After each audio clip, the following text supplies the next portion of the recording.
Commission, and thank you, Chris. We appreciate you and Kelly and Rob for being here with us. We're going to start with an invocation. Chris is so happy, I think, to do that for us. I'm happy to also do the Pledge of Allegiance. Okay. Claude's not here. You can do the Pledge of Allegiance. And would you please do the prayer for us? Yes, sir. Thank you very much.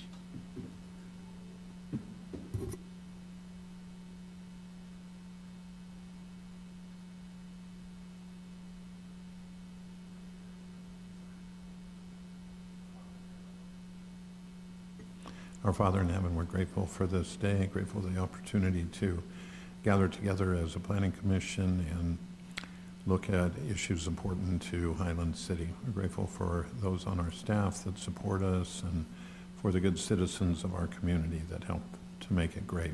We pray that Thou will bless us tonight, that we'll be wise, that we'll have good conversations, that we will be good listeners and act in the best interest of the citizens of our city. We say this in the name of Jesus Christ. Amen.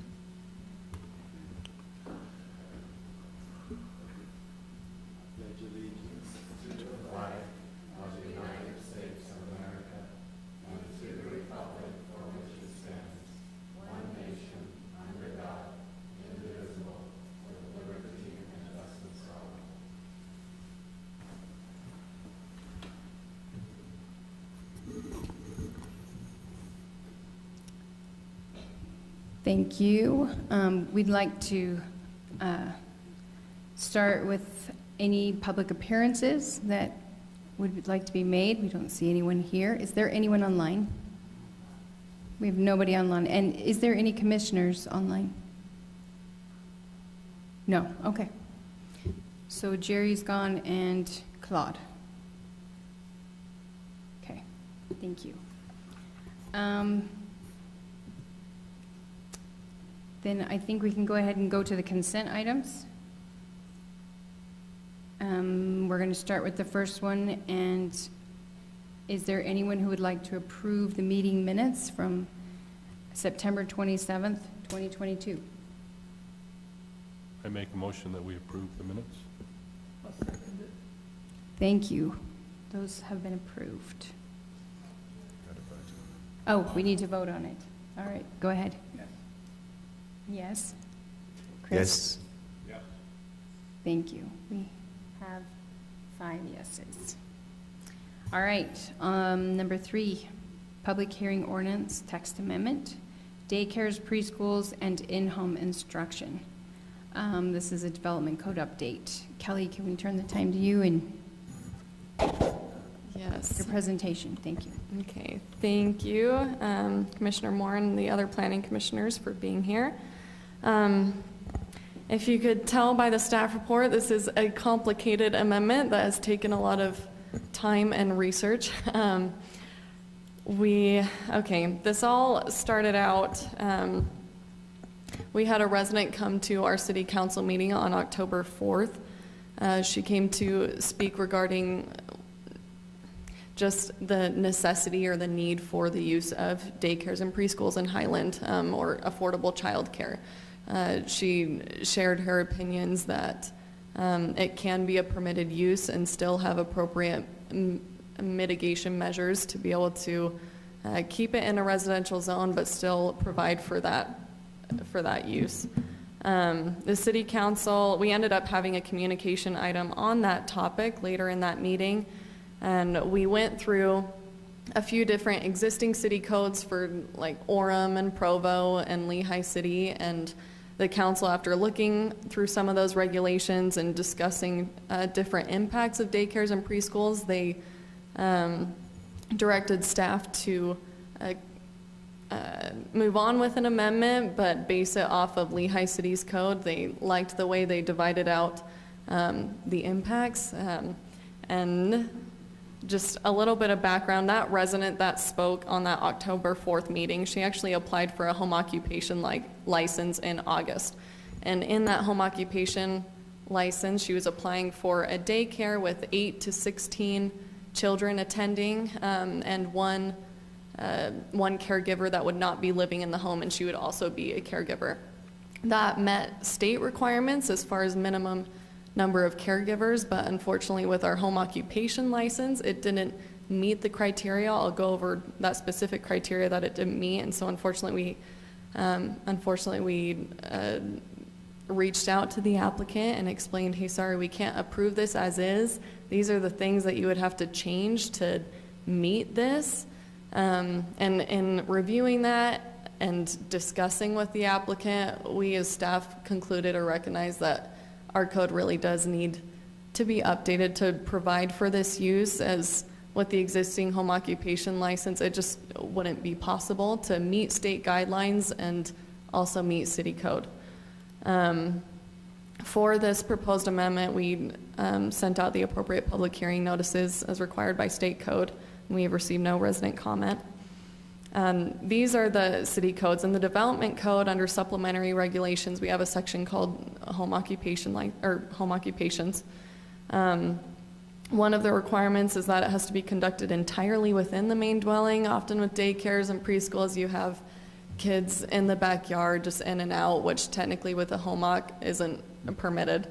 Another issue is in the development code. It calls out that the amount of traffic and parking shall not be contrary to the intent of the zone, and it also shall not generate pedestrian or vehicular traffic in excess of what's customarily associated with the zone. And so typically we're dealing with R140, R130, and R120, which are low density zones.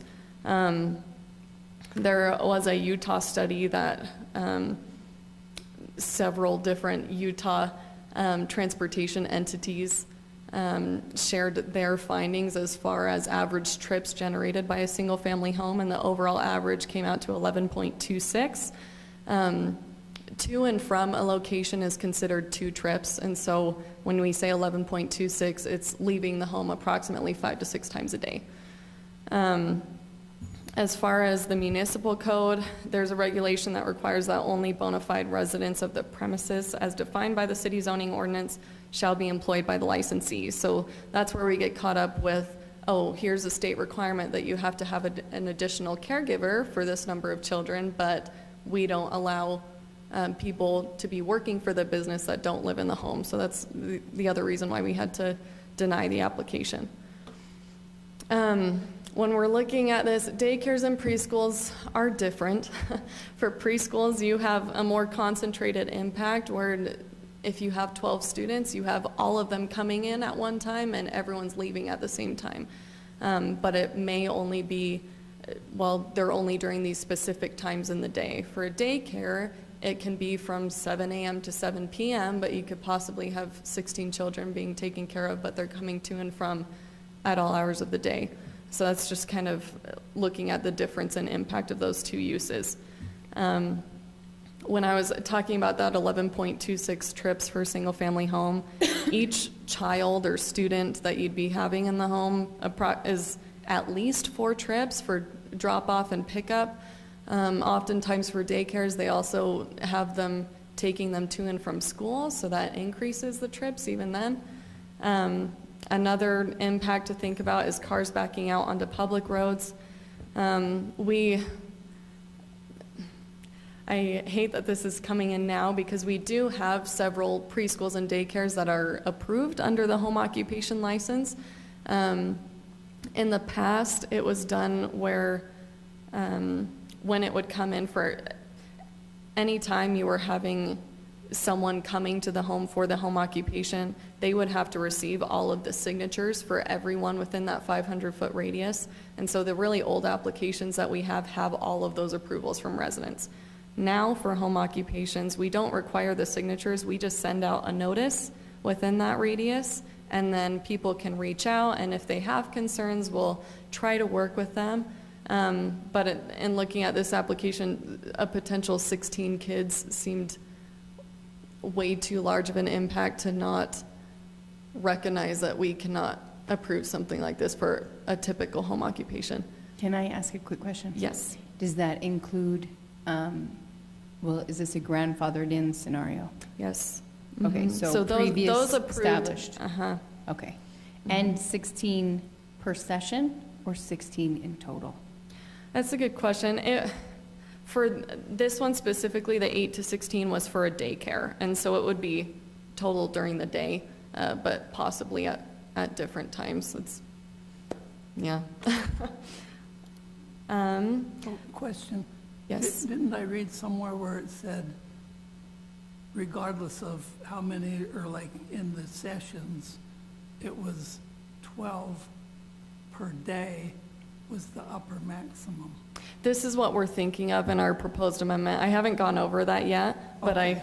I will in a couple slides as far as what we were thinking. All right. Going over, so by the state has a child care license. And so whether you're doing a preschool or daycare, they don't care, they just call it child care. And so if it's less than 4 hours, they don't require any sort of licensing.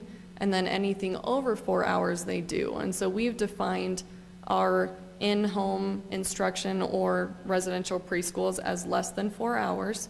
And then everything over, we've designated as the daycare with the daycare regulations. So then we state in there that they have to get their child care license from the state.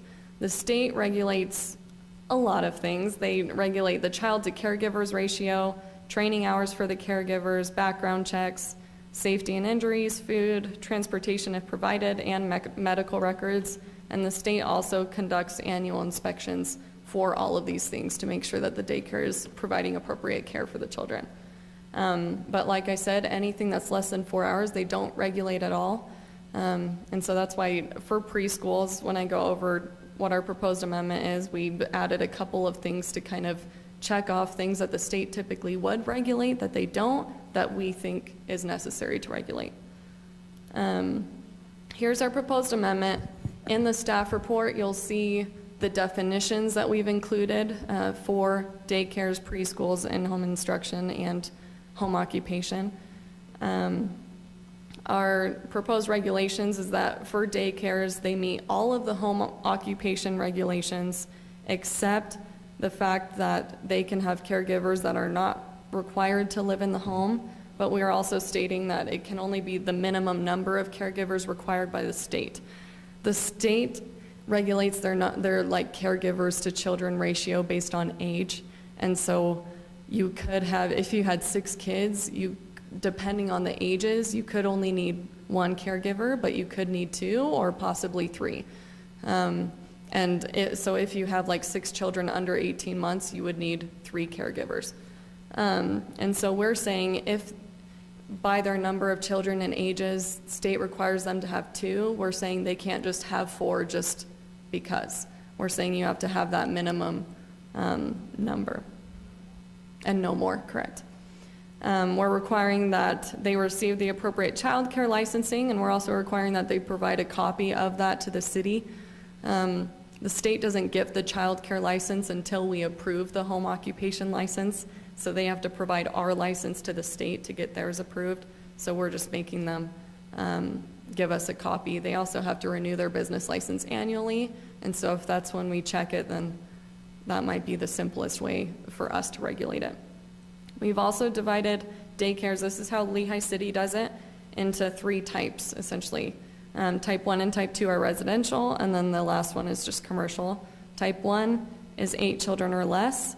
Type 2 is 9 to 16 children, and the daycares permitted in commercial zones is just 16 plus. If you want more than 16, you have to be in the appropriate commercial zone. For Type 2 right here, because this is the larger impact in a residential zone, we're proposing specific site requirements for properties that are requesting to have that many children. We had 4 possibilities. We're recommending these first 2, and then the other 2 are just ones that if you feel should be required, you can recommend that to the city council as well. In our proposed amendment, we've included that any daycare with the 9 to 16 children has to be at least a quarter mile from any other daycare or preschool with 9 to 16 children, trying to make sure we aren't having 2 and 3 daycares all on the same street and really impacting that neighborhood. Another requirement that we're proposing is providing at least one off-street parking space per caregiver required. So if they have to have 3 caregivers for their daycare, they have to have at least 3 off-street parking spaces. Other possibilities, these 2 were actually ones in Orem's development code for daycares.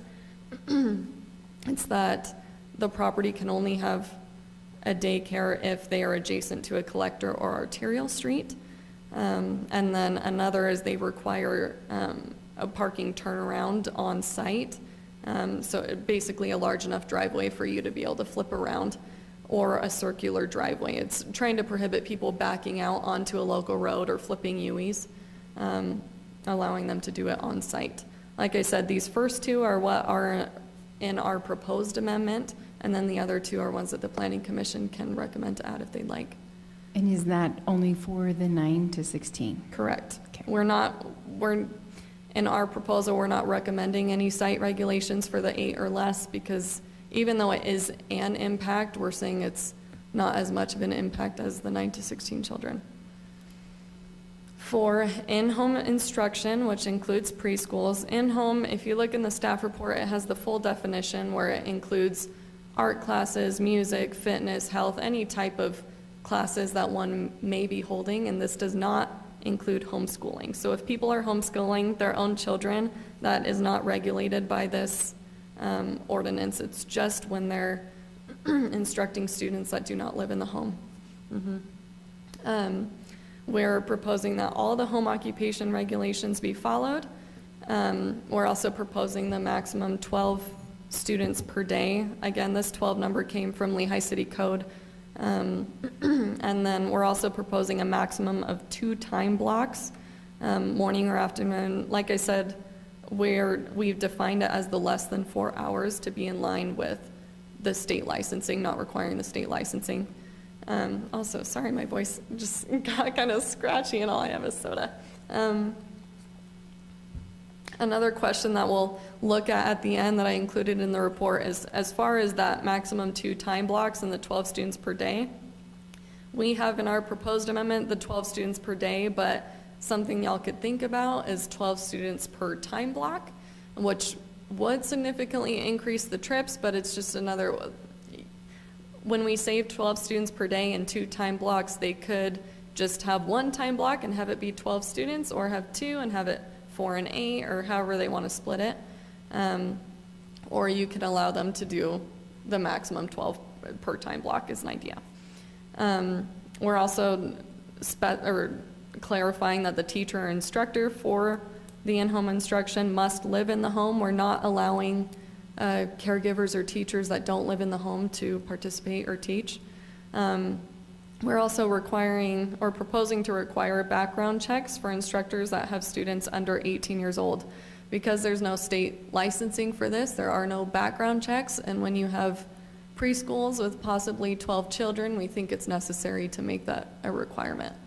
And then, Kelly? yes. Real quick, just to clarify.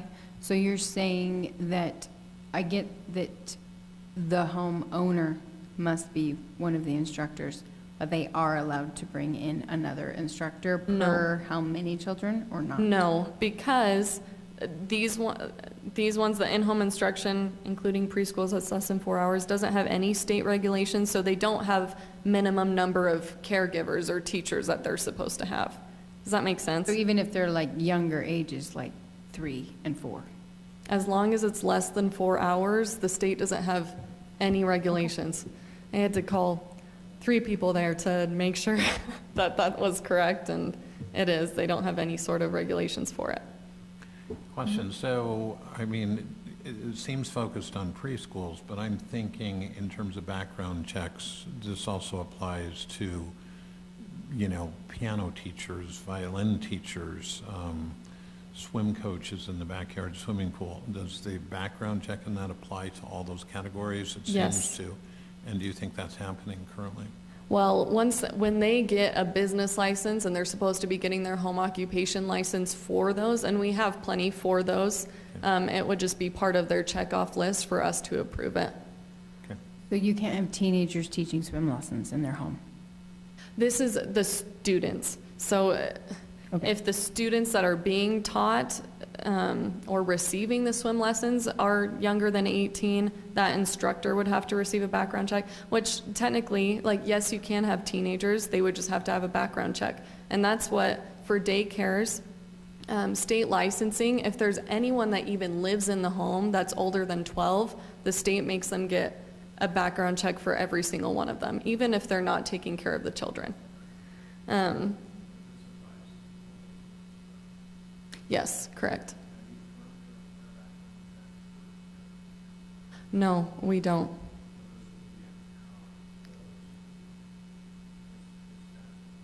Yes, correct. How typically these people are getting home occupation licenses right now, but in the future it would be if you're teaching anyone younger than 18, you have to get a background check. Yes, this would be new. Okay, going into where they're permitted in commercial zones. Currently, in our residential professional zone, they're already permitted. Our residential professional zone is very small, I'll say. We have this, the Anodyne Dentistry right there across the street that's in the residential professional zone. And then we also have a little bit of it over where the Wells Fargo is and a couple of those condominium plats over there. Will it include that new development that's being built right here? No. Okay. Professional office, this is our area that's along Highland Boulevard, and then we have another lot over on North County Boulevard that's zoned professional office. Currently, it already has preschools, and we're proposing to add daycares just because we feel like it's a use that's consistent with the existing permitted uses. If there are other commercial zones that you feel like this use would be appropriate in, that's something that you can recommend. But that's just out of saying in our existing code, this is where we think that they fit. As our staff recommendation, complicated, I know. We recommend that the Planning Commission hold a public hearing, accept the findings, and recommend approval of the proposed amendment to the council. We recommend approval of how we have it proposed, which is the attached ordinance in the staff report, but we also definitely want y'all to look at all of these impacts and uses.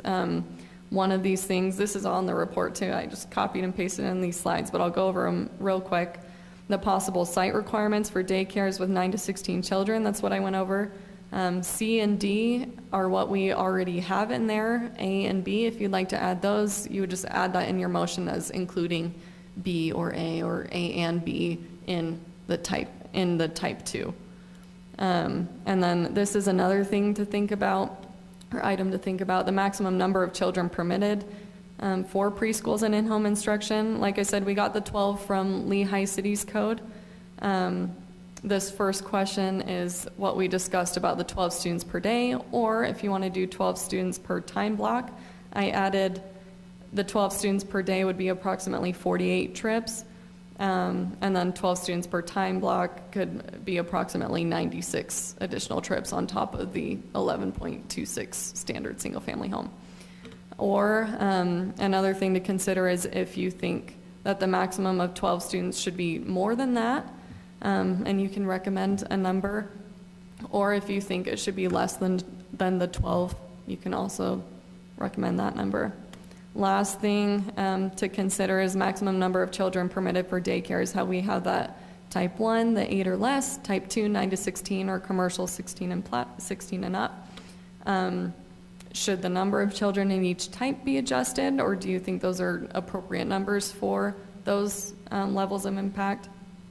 Should a daycare in a residential zone be allowed to have 16 children? Is that too much?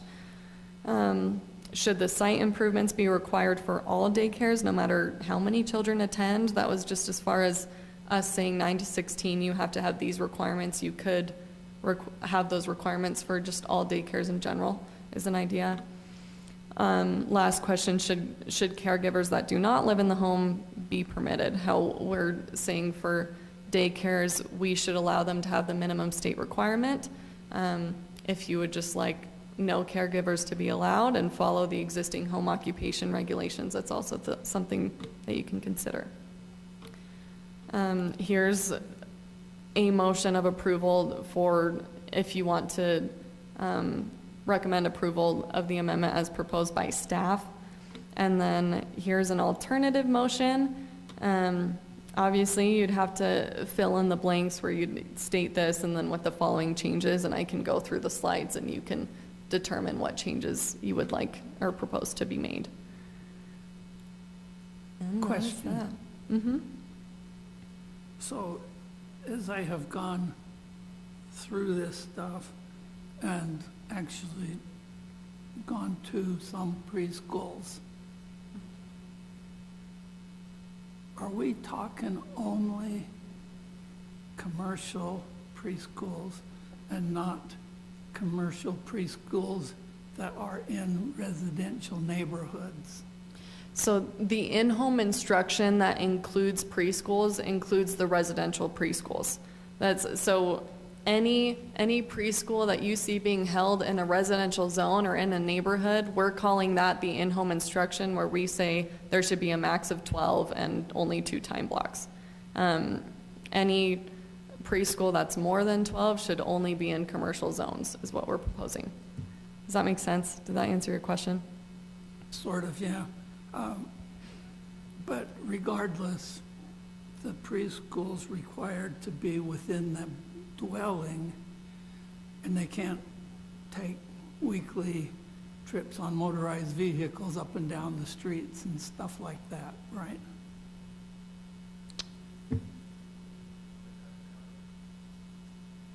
I think that, yeah, that would be covered in us, determining average number of trips and what we're anticipating as far as a preschool. I mean, this is like on a four-wheeler, hooking a whole bunch of trailers in a row and then driving through. Taking all the preschoolers on a residential field trip. areas. You know, so you've got like 16 kids going through the residence times 2. Well, if they have 16, they wouldn't be permitted in the residential zone, right? Well, if everybody was considerate of their neighbors, we'd all follow the law.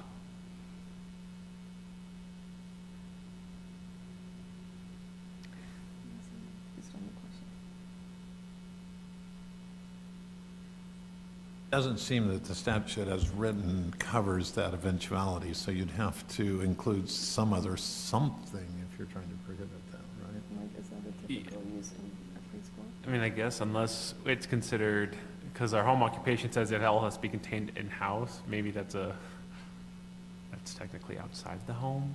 If they're going on trips. But a lot of, But then But that then you've seems- got the trip to the fire Like, drive to station school and the, stuff. Yeah. you know. So here's one of the examples. In one of the places in a residential area, it's been so terrible that the neighbors have gone and bought cones, you know, like UDOT uses, to put in their driveways so they can get out of their own driveways, because they've had the people drive up in there and park wherever they want. To flip around. And in one case, a fellow was running errands to go get the kids and actually run up a flagpole to where the front of his car was in the air and had to get pulled off the pole. Of course, the pole got bent over. But I've seen, even as I went out today, and maybe the weather had something to do with it, but one of the people that had kids at the preschool drove across somebody's lawn by accident today, but it left tire tracks through their front yard. So, you know, I'm wondering, you know, as I've been trying to collect information, both from former preschool, from residents, I think there's 2 tracks that I'm seeing. One is, if you're the preschool owner, we're talking about the almighty dollar, and we want as many kids as we can get in there, because the city doesn't have time or money to be policemen for everybody in the whole city. The other one is the residents that expect to have a peaceful, undisturbed area in their residence without 75 four-wheelers going across their lawns and doing different things to drop off little kids, you know. Jay, do you think that the responsibility of that is on the neighborhood to report, or for us to mandate a lot of things to each preschool applicant, what they can and can't do? Because, I mean, do you think it would be more effective, since you have had instances in that neighborhood, that the community do it, or that we add some things? Well, and that's the question, because it has been brought to the level of the city, whatever that is. And, yes, and, you know, the neighbors, if you drive through the area, you'll see the cones out in the streets. So they're trying to protect their own property by virtue of plastic cones like UDOT uses. And even the preschool, you'll see, so they have a little bit more area. Park the motorhome in front of her house. Park the double wheel axle in front of his house. Park the this and that and the other, snowmobiles in front of everybody's houses. Could I just add, I don't think this has anything to do with a license for a daycare. If these people want to violate traffic laws and get into some public safety issues, you can't hold daycare or its employees responsible for what they do. The daycare is the one that's causing it. No, I don't think It's so. their vehicles that they're parking in front But of the they're neighbors. not driving all the cars. Excuse me? They're not driving all the cars. If it was only the cars driving at the speed limit, that wouldn't be a big issue. But when they're parking snowmobiles in front of neighbors and motorhomes in front of other neighbors and this and that, so they can have room for the clientele to drop off at their house.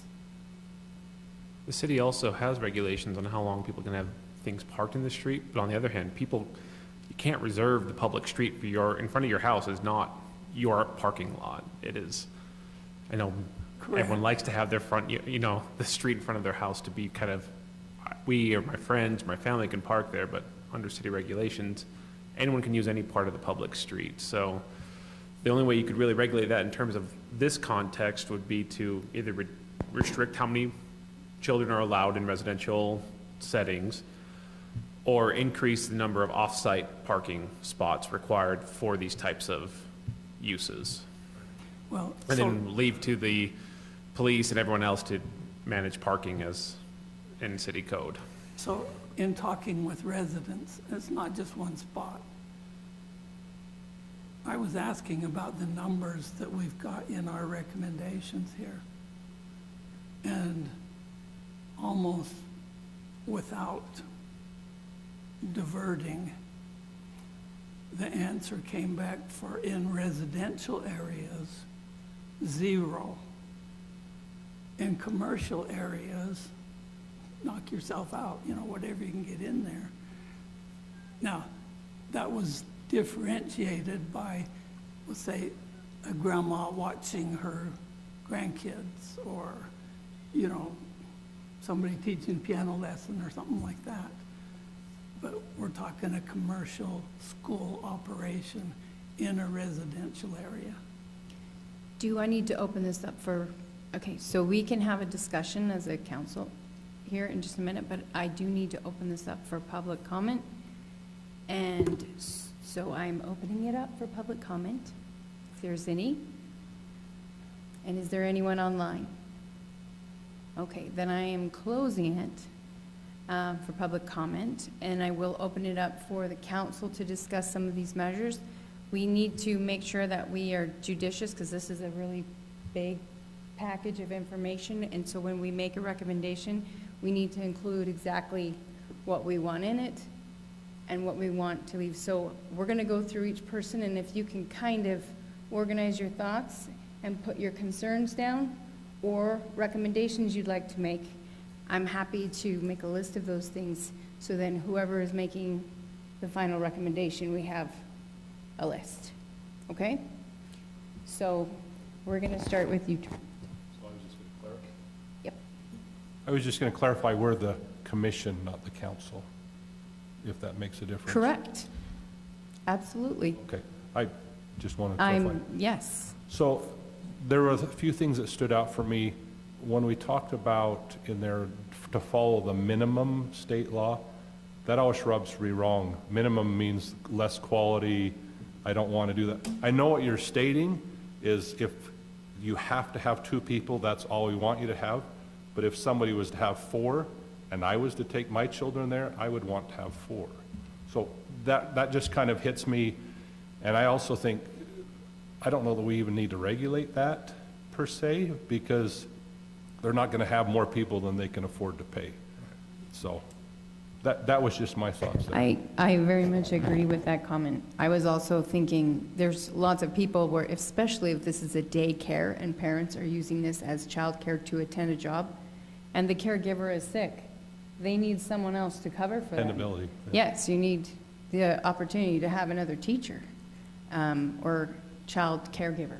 So I do not agree with the stipulation that it has to be only someone that lives in that home, because, I mean, there are lots of these where mothers, I mean, as long as they have to follow the recommendations of being qualified, regulated, licensed, background check and all that stuff, but they are welcome to be employed, and especially at preschool age, where you have much more crazy need and less organized.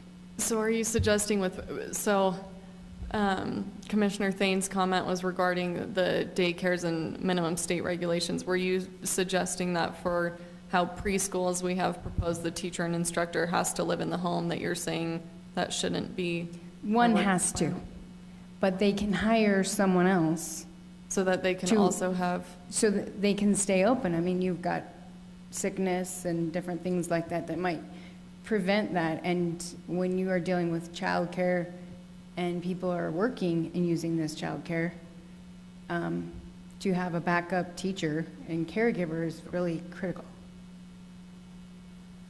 And someone who's familiar with them, so that's, But aren't you also saying that you would strike the idea that they could only have the minimum? Isn't that what you're saying? That's what I was suggesting is. And I agree with you. It's unlikely they're going to go much beyond that, because at the end of the Right. day, that They have increases overhead, and unless you've got high-paying clientele. right. But I agree with your statement, though. I understand that. I don't think there's a need for Any need for that. requiring the minimum. They have to do at least the minimum. That's state code. If they choose to do more, right. Let them knock themselves out. And along that lines, I agree with the statement of staff would have to be parked off-street. You wouldn't want them out front, so I like that idea. The other question, when you talked about category 1, 0 to 8, or 1 to 8, and then 2 was 9 to 16, I thought I had it figured out until you started talking with Jay, and now I'm confused. Is a type 2, is that allowed in residential or only in commercial? type 1 and type 2 are both residential. Okay. We would just, the proposal is type 2, adding a couple Have the site extra. regulations. Okay, I'm good with that. The number for me, and this is perspective, I grew up in a house, there was 10 kids. So an extra 6 kids was nothing. So perspective-wise, that number doesn't mean much to me, but if somebody who grew up with 1 kid in a house, that would seem like a whole lot. So I don't have a perspective on this as far as if that number should be allowed to be larger, but I don't know how one would contain that many people in a house. I think as far as, well, with these numbers, I think the biggest issue is the 4 trips per child, is you have each child coming from a different family, and so you have 1 car for each kid, creating 4 trips, dropping off and picking up. I agree with you. I mean, there are people in Highland that have 12 and 13 kids, but typically each of them doesn't have a car that they're going back and forth 3 or 4 times a day. Does that make sense? I appreciate that. That made it more that clarified it more for me. It's about trips and vehicles. So if somebody had 2 kids, that's gonna half the trips. So it's not necessarily about kids, it's about the trips to get the kids there. And we don't want to regulate down to, well, you guys carpool, you can have 25, but if you don't carpool, anyways.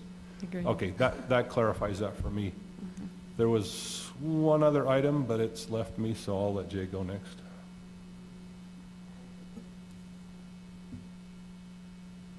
Okay. I kind of wished I had done my thing that I'm going to do at the end to start off with, because I have poured a lot of effort into contacting people and getting input for this. And so with the commercial part, so that's how my comments are, commercial versus residential. In commercial, if they provide off-street parking for each employee, 1 per employee. So you're terming type 2 as kind of a commercial and a residential, or Commercial only. So, are you proposing that the 9 to 16 children only be in commercial? Correct, Okay, okay. correct. So it's type 1, 8 children or less, and then commercial 9 plus is what you're, This is part of what I'm not aware of that I didn't read. But bottom line really ends up being, my recommendation, and the people that I talked with, would be to not allow a daycare, a commercial meaning for-profit daycare in a residence, in a neighborhood. But if it could be in a commercial area, in other words, so it's like a school, so you can pull off the street, kids can have a safe place from the car to the dwelling, and the kids are maintained in the learning environment in the dwelling for the most part. I'm really up for about anything in a commercial area, but in a residential area, now, whatever's on our books is on our books, but I guess I'm sort of going against the grain on this whole thing. My maximum number would be 0, if we have to have a number, or 1 for 1. I mean, I'm not trying to be difficult. I'm trying to be what I think makes sense from where I'm coming from, respectfully. Thank you, Jay. Go ahead.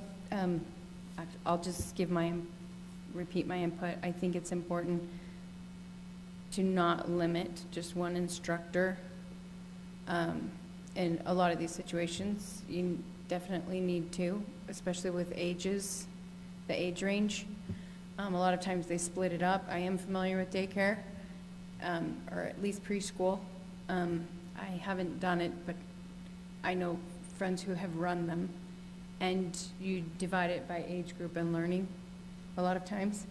And so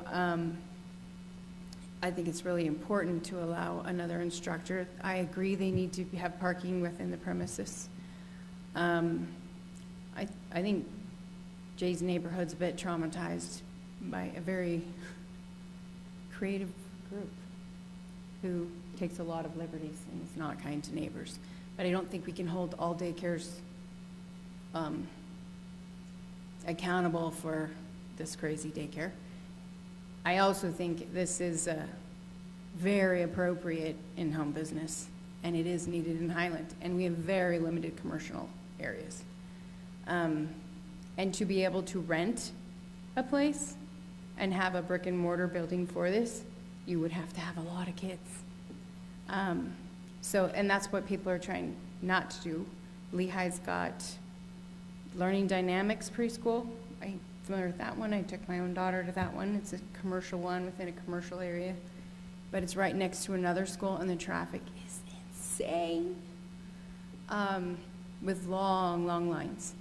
I see a lot of people, this being a need, I recognize this residents need to approach this, but, so that's my input. Definitely more than one instructor. One has to be on the premises and the owner, but additional. Okay, Chris Howden, please. How many other people have requested this, other than a proprietor that is sort of advocating for a business? Just, and I know you don't keep tabs, but just as sort of a thumb suck over the last 12 months or 2 years. Requesting this change or requesting? Correct. Okay. Well,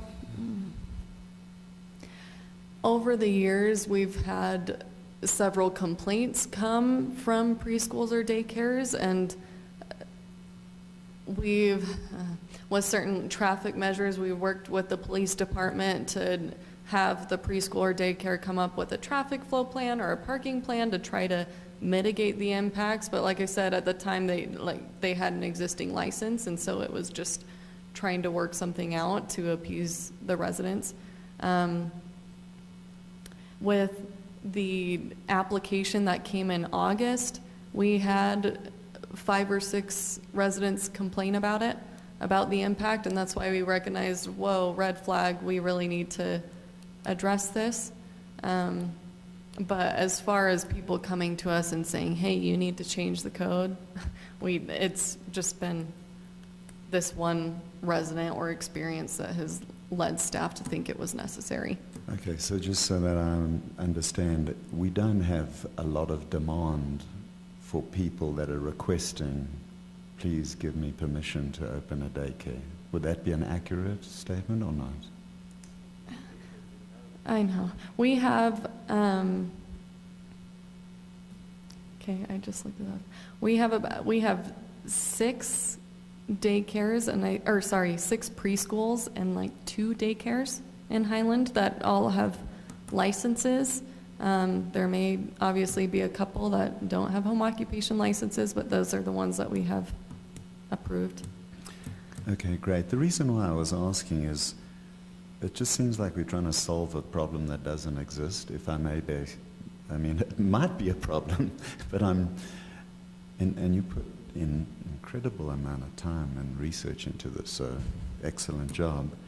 But at least if we don't have, lots of people saying, please, we want to open a daycare, we can't because the rules are burdensome or limiting, or, and I'm not a mum, so I don't have that perspective. But it just seems like we're trying to solve a problem that to me doesn't exist. And if a normal home generates, let's just say 12 trips a day, if you have 10 children, that's 40. So it's the equivalent, 10 children is the equivalent of 4 new homes on that street. Just, kind of loose math, approximately. So what that means from at least a traffic flow point of view is you're taking R140 and you're turning it into R120 or less. So we're really creating quarter-acre traffic flows in 1-acre neighborhoods. And I'm not saying that to be grumpy, I'm just trying to sort of think through it. So I'm, at least personally, not to be grumpy about it, but just I don't see the need because we haven't heard the public clamor. And you may have a different perspective, people might be bullying you about this, but what you've said is there's just one person that has asked in the last year or so to tweak the regulations. I think the issue is that I'm not trying to, I'm here now, where in the past they were approved where in my opinion they did not meet code. They were just approved over and over and over again. And so now that we got one that I reviewed and I said no, now we have the complaint coming. So it's kind of, as long as I'm here and the code is the way it is, I won't approve anymore. And I really wish I emailed that resident, and she, like I said, she came to speak to the city council, and I'm not speaking for her, but when she did speak, she, like I said, mentioned the issue of not having affordable childcare. And one of the residents that was actually signed up for her daycare, when it would open, they emailed the city council saying, hey, this is a needed use. And the issue is, comparatively with residential daycares versus commercial daycares, they're charging 2 and 3 times as much as a residential daycare. And so that was the issue they were calling out, is she said that she was on like multiple waiting lists and couldn't get into one, and she was finally going to be in this residential daycare, and she was so excited about it, and then it got denied. And so she reached out to the council saying, hey, this is a really needed use and I really need this. And so that's where I kind of, as far as the impact, I recognize it's a large impact, and that's why we're trying to regulate it, because the ones that have been approved in the past have more than I think fit in these residential zones. But I, in my opinion, think it is a needed use, at least as far as Highland families with working moms. One of the ways, as far as the quarter-mile radius, saying that you can't have a certain daycare this size within a quarter-mile radius of another. Aaron and I were looking at parcel maps and kind of measuring it out. My initial thought was half a mile, but then once we drew out half a mile, this city is so small. And so quarter mile kind of became like on average, this takes care of a whole neighborhood, where basically what we would be permitting is 1 per neighborhood was the idea. If you had that many come in, we may change this and then we don't have an application for 3 or 4 years, you know? But as far as, basically, as the code stands now, they're prohibited. So if y'all are okay with it being a prohibited use in residential zone, then we can move forward with that and just maybe change this and call it out and say daycares and preschools are prohibited. But if that's not the route you're wanting to go, I would recommend a proposal similar to this, where you are looking at different impacts and regulations associated with them. Okay, thanks, Kelly, for explaining that. So I have a better sense. So what you're saying is today, daycares and pre-K are prohibited? As in, they don't meet home occupation regulations. Yeah. So they'd be prohibited in residential zones, yes. Yeah. And I don't know if you've seen on the Highland Friends Facebook, and I think there's another Highland City, there are people who post on that, hi, I'm new to the area, I'm moving in, could you recommend a preschool? Okay, I'm looking for daycare. In a lot of religious women's group Facebooks, that's a constant conversation. So just to clarify for Knucklehead here, so it's just the home occupation restriction of having more than 1 employee where it really gets disqualified. Plus the impact, where the impact is supposed to be consistent with that of a single-family home. Yeah. And so adding So it's the potentially traffic. 90 trips was just So as I read. way far out. Yeah, that was my question from the beginning. As I read the current statute, I can't see how anything is legal in the home, because it says if it's any more than what the usual residential traffic would be, it's disallowed. How on earth did anything get approved? How does a piano teacher get approved? How does a violin teacher get approved? As it reads, if it's any more than the designed traffic to the residency, it's out. So how did we get this mess of a daycare over here? Yeah, there's. As it currently stands, am I right? Yeah, correct. I And don't that's think where any of them can meet it. back then they would say, okay, I guess this doesn't meet code, but we're going to make everyone give that, sign off saying that they're okay with this additional impact. And like I stated right now, even though I may interpret this as exceeding the impact, we would just, if any customer was coming to the home, we send out radius notices. So with some, just with a thought, like piano lessons, I had to send my kids across SR 92 walking to get to theirs. We had to do, I mean, there's a lot of walking. This isn't, I mean, we're talking about preschool daycare. That's going to be a parent driving. I think we're starting to get like, we can regulate this is still America and you can have a business in your home. Yes, you're accountable for how it impacts your community, your neighbors, and you do, and that 500-foot radius discussion should absolutely happen. And like you said, some of those daycares came up with a plan with the police to come up with a good traffic flow and resolve those issues. The residents in the neighborhood should be consulted on that, be aware of it, and know the hours of that. So that I'm a little nervous with we're banning all home businesses thing. Yeah, so just to kind of conclude my thoughts, I actually am more concerned about the swim lessons, homeschool, piano thing, actually. At least for me, I'm okay kind of leaving it as it is and maybe being some flexibility on allowing non-home dwellers that are appropriately licensed, assuming that they have on-site parking. But I mean, one option is we have these limits on quantities. Another option is you just ask the residents to just case by case approve them, which is probably a horribly painful administrative thing to do. So I don't know, I guess I actually don't have a good answer in my head other than I see the need for this. But I really am not a fan of, even saying something like, wow, 10 children, that represents a lot of potential traffic volume at least. So, I don't know, I'm just kind of in a conundrum. Comment. This is neither plus nor minus, but I get back to what the state ombudsman lady gave in her presentation last month to us. And one of the comments was, whatever we recommend, it's going to be both right and wrong.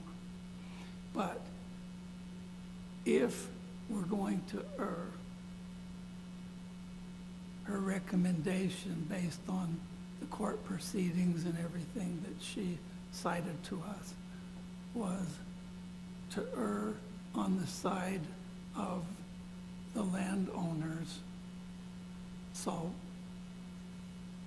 whoever surrounds the activity, are we protecting the landowners? And I'm not asking for an answer or anything. That's just something she brought up that makes sense. And actually, the way we've applied the code before is the exact opposite, where there's been some confusion or gray area in the code about what is or is not allowed, we've erred on the side of allowing the use, regardless of public clamor or complaint. Cities are pretty heavily regulated, so it's kind of if you're applying for something and the code seems like it could include it, we'll generally say, yeah, that does include it, which is kind of how we've gotten to the place we're at right now. So there's two ways to look at what Jay's saying. You err on the landowner, but the business owner is the landowner when it's on their own property. So it's not necessarily the surrounding residents. You can mitigate the impact on the residents, and they have every right to complain and cite problems. But my understanding was unless it's restricted in code, the property owner with the business also has the rights. Correct. Okay. Yeah, if it's not disallowed, it's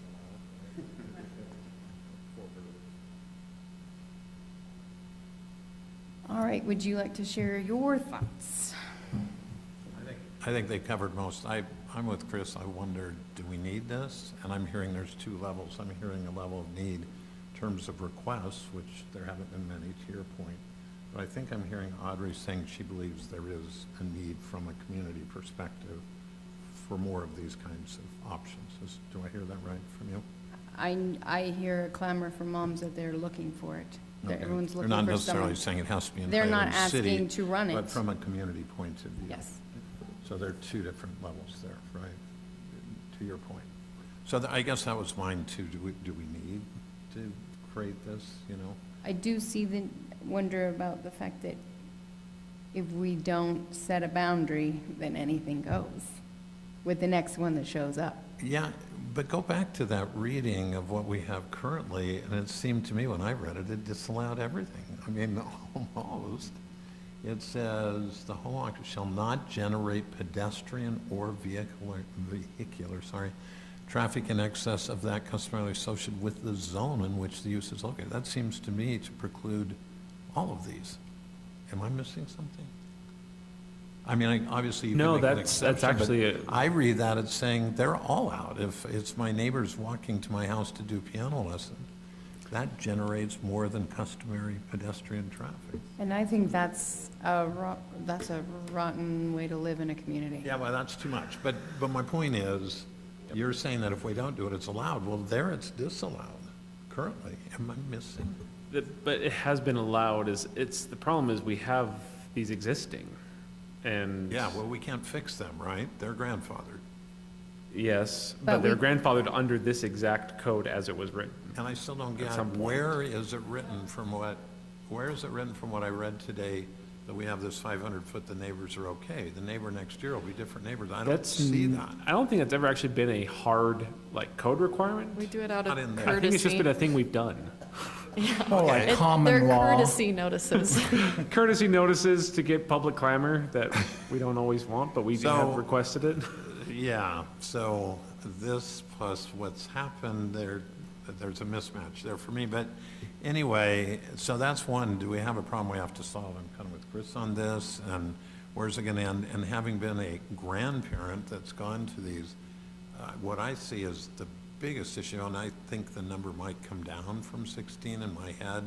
I'm looking at my own neighborhood, how many, I try to think of it as it would happen. But as a grandparent, the big one I see is when they do the parents and grandparents show, right? So you have 6, which I've attended. So now you have, 12 kids, and you have 12 sets of parents, and maybe 24 sets of grandparents, each 2, which wouldn't always have. Now you've got 50 cars in the neighborhood, which I've actually seen, right? And then I asked myself, okay, that's what, once a semester, maybe we have this parents, grandparents day, whatever it is, and the program. That's pretty annoying in the neighborhood. On the other hand, I have family parties and put 40 cars in my neighborhood twice a year, and we send out a text to all my neighbors, call me if they park in your freaking driveway, and I'll come yell at them or whatever. So I do that twice a year, right? Or have the whatever party, or the students from my school. So maybe that's not such a big deal, so I'm lost. And I was going to say, I think my son goes to a couple of those a weekend where they text friends, and then there's 100 and something kids there. So I would rather have a daycare. Probably. It's not at midnight, right? May I ask a question? I know it's not my turn, but what I'm puzzled by is if there's this need, why is nobody, I'm an economist, so I'm thinking of, hey, this is a business opportunity. Why is nobody meeting the need? I'm puzzled by How that. can they meet the requirements as they stand? Well, to the point that the existing ones are just bootleg, it's not being enforced, so they're just carrying on as, That would be my input, is most of them are unregulated or just, they happen. yeah. And I know lots of people that do that because that's the only way they can afford it. And And I'm interested, is this meant to apply to only commercial? No, in Because home. I'm imagining, in the culture of the Joy schools, right? Those are just parents essentially having, I don't know what, play dates, right? Essentially a play date. My daughters have done those sorts of things. I'm sure that they didn't apply for a license for that, frankly, they don't, there's no money, they just have over 4 and they trade from mom to mom to mom, right? Right, and so, but this would be meant to apply to that situation? This is a business only, Just, right? yeah, this is the definition of a home occupation, so anything that fits within this definition would be required to get that home occupation license, and so, That imply commercial, I mean. Where's the money part in that? okay. Because we're regulating Things conducted gatherings. entirely within a building. Then we're regulating gatherings. Right, it can't, yeah. So just wondering where the financial gain is involved in there.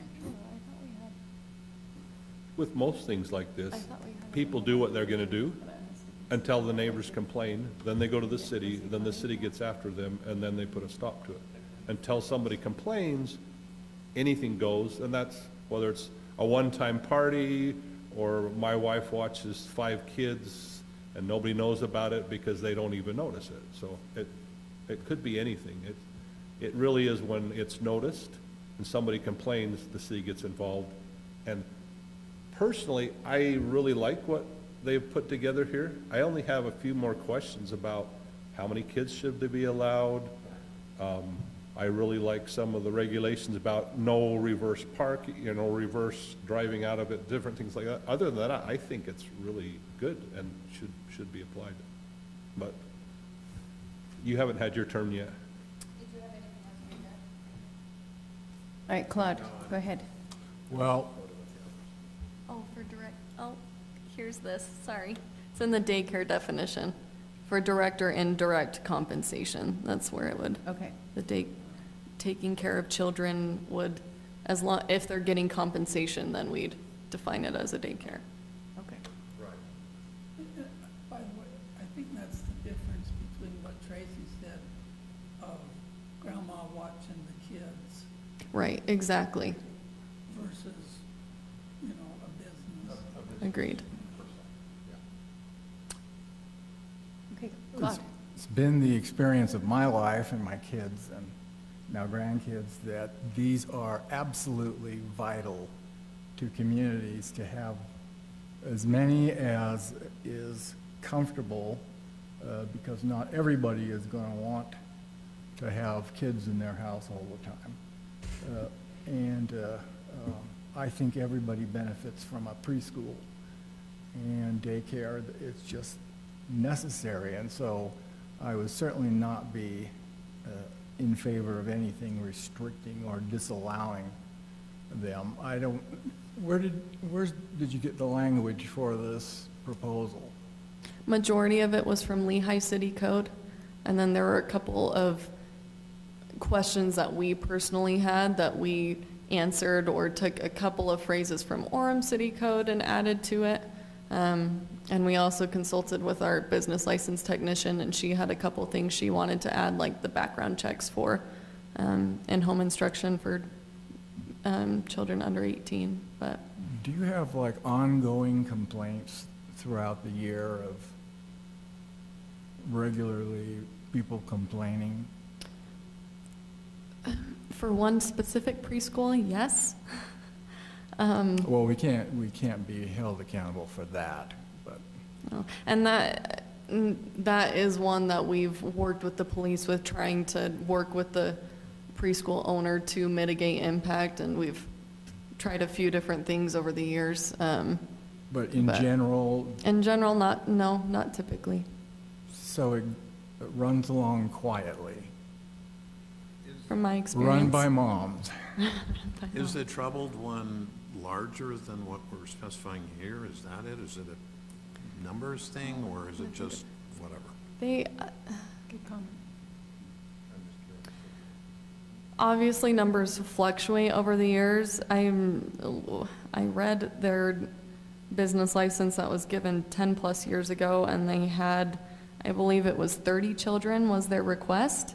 I can't say that they have 30 children every single year. Well, the reason I'm asking the question is, as written, if they were required that preschool that seems to be the issue, if as written, it would mitigate some of the problems that you are now dealing with. That's what I'm wondering. So if they're 20 or 30 and our numbers here would have solved, or at least mostly Would solved. decrease but that That's impact. what I'm trying to say. Mhm. Or is it just a rogue operation? I don't know. Or is it that it's so large that this, for future use, wouldn't be that, is what I'm looking for. Are we dealing with this, you turn into that, that's what I'm trying to say, is what we're proposing, if people fall within those guidelines, would it likely eliminate the problems of this one preschool? I'm seeking. I believe it would, mainly because that specific one that has that approximate number of children, majority of the complaints are the traffic issues. And so if one of the regulations was the no backing out and a circular drive or turnaround within the site, that would solve a lot of those issues. Obviously, you'd still have residents that would not use the turnaround, even though the preschool asked the parents to. But it would still be something we'd be able to say, they signed on saying that they would meet this criteria. There would be a way, if they weren't doing that, for the city to attack it. Enforce it. And possibly remove their license if they weren't compliant? Is that? Yes, there is a revocation process where we have to hold a public hearing and go to council and such, but And I have seen schools, like my kids went to Mountainville and they had a completely congested issue there. And there's that 2-lane road and you can't see anything and everyone's parked for miles on the side. So, but they actually, another reason to allow other employees is during drop-off and pickup time, they have someone directing traffic all the time. And you're only allowed to follow a certain pattern to get in and you have to wait your turn. And isn't the one over in Lehigh that's in a commercial zone, isn't that sort of a disaster during pickup and what, yeah? Just because it's right by Renaissance Academy Yeah. at the same time, yeah. Yeah, I've heard that. I don't go there at 3 in the afternoon. So I know we've talked about, and got stuck on daycare and preschools, but my experience was with swimming pools and people teaching lessons. My in-laws live in a neighborhood where their neighbor right next door teaches swimming, their children do every year. And every year between certain hours, they cannot leave their house because there's at least a dozen cars or more parked in their tight little neighborhood. So while the biggest concern is daycare and preschool, it's also about lessons, any other type of thing, and I wanted to talk about that. Is there anything in here? For me, I thought about the max 12 students per day versus 12 per time block. I'm good with either one. I don't have a context of how that might influence people. I mean, if you're having swimming lessons, basically if it's 12 per day and you have a 12-hour day, that's 1 an hour. That doesn't seem too big. Yeah, but the lessons are much shorter, so they would reduce their lessons, is what this time frame would have to do. Yeah, I'm gonna guess the swimming is more than 12 a day, that they're having that problem with. I've seen them where they're 20-minute things. Yeah. So for me, this is very helpful for everything else to narrow it down. If you want to do swim lessons, you want to do piano lessons, you can't have more than 12 a day or 24 a day or whatever we decide, but I think we need to move forward on putting this together, whatever it is, so we have a defined, clear path. But I'm totally up to everybody's input on this one as well. So far from what I've heard from all you commissioners,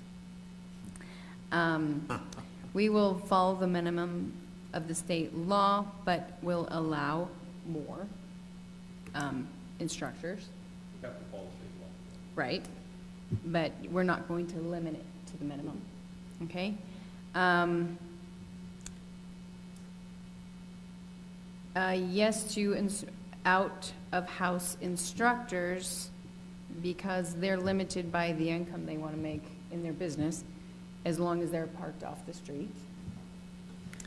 None in residential, from Jay. Is that correct? Okay, and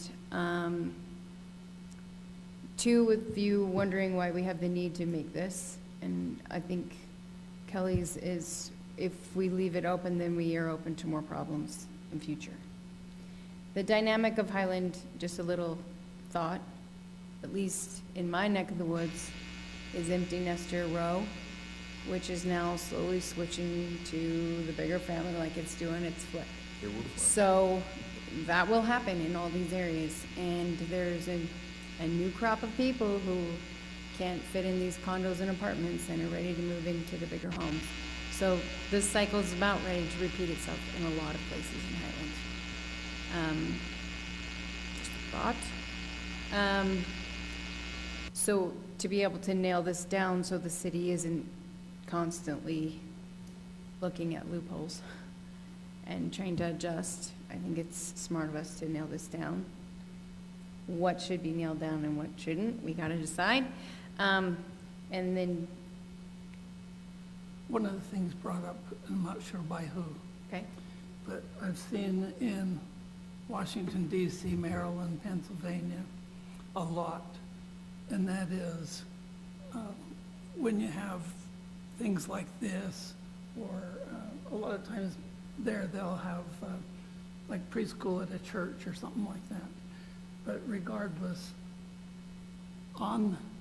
for those facilities, actually in those states, they'll actually hire crossing guards to orderly get the traffic moved through within the vicinity of that operation, you know, and it's only, you know, for short time periods, kind of like the crossing guards we see now.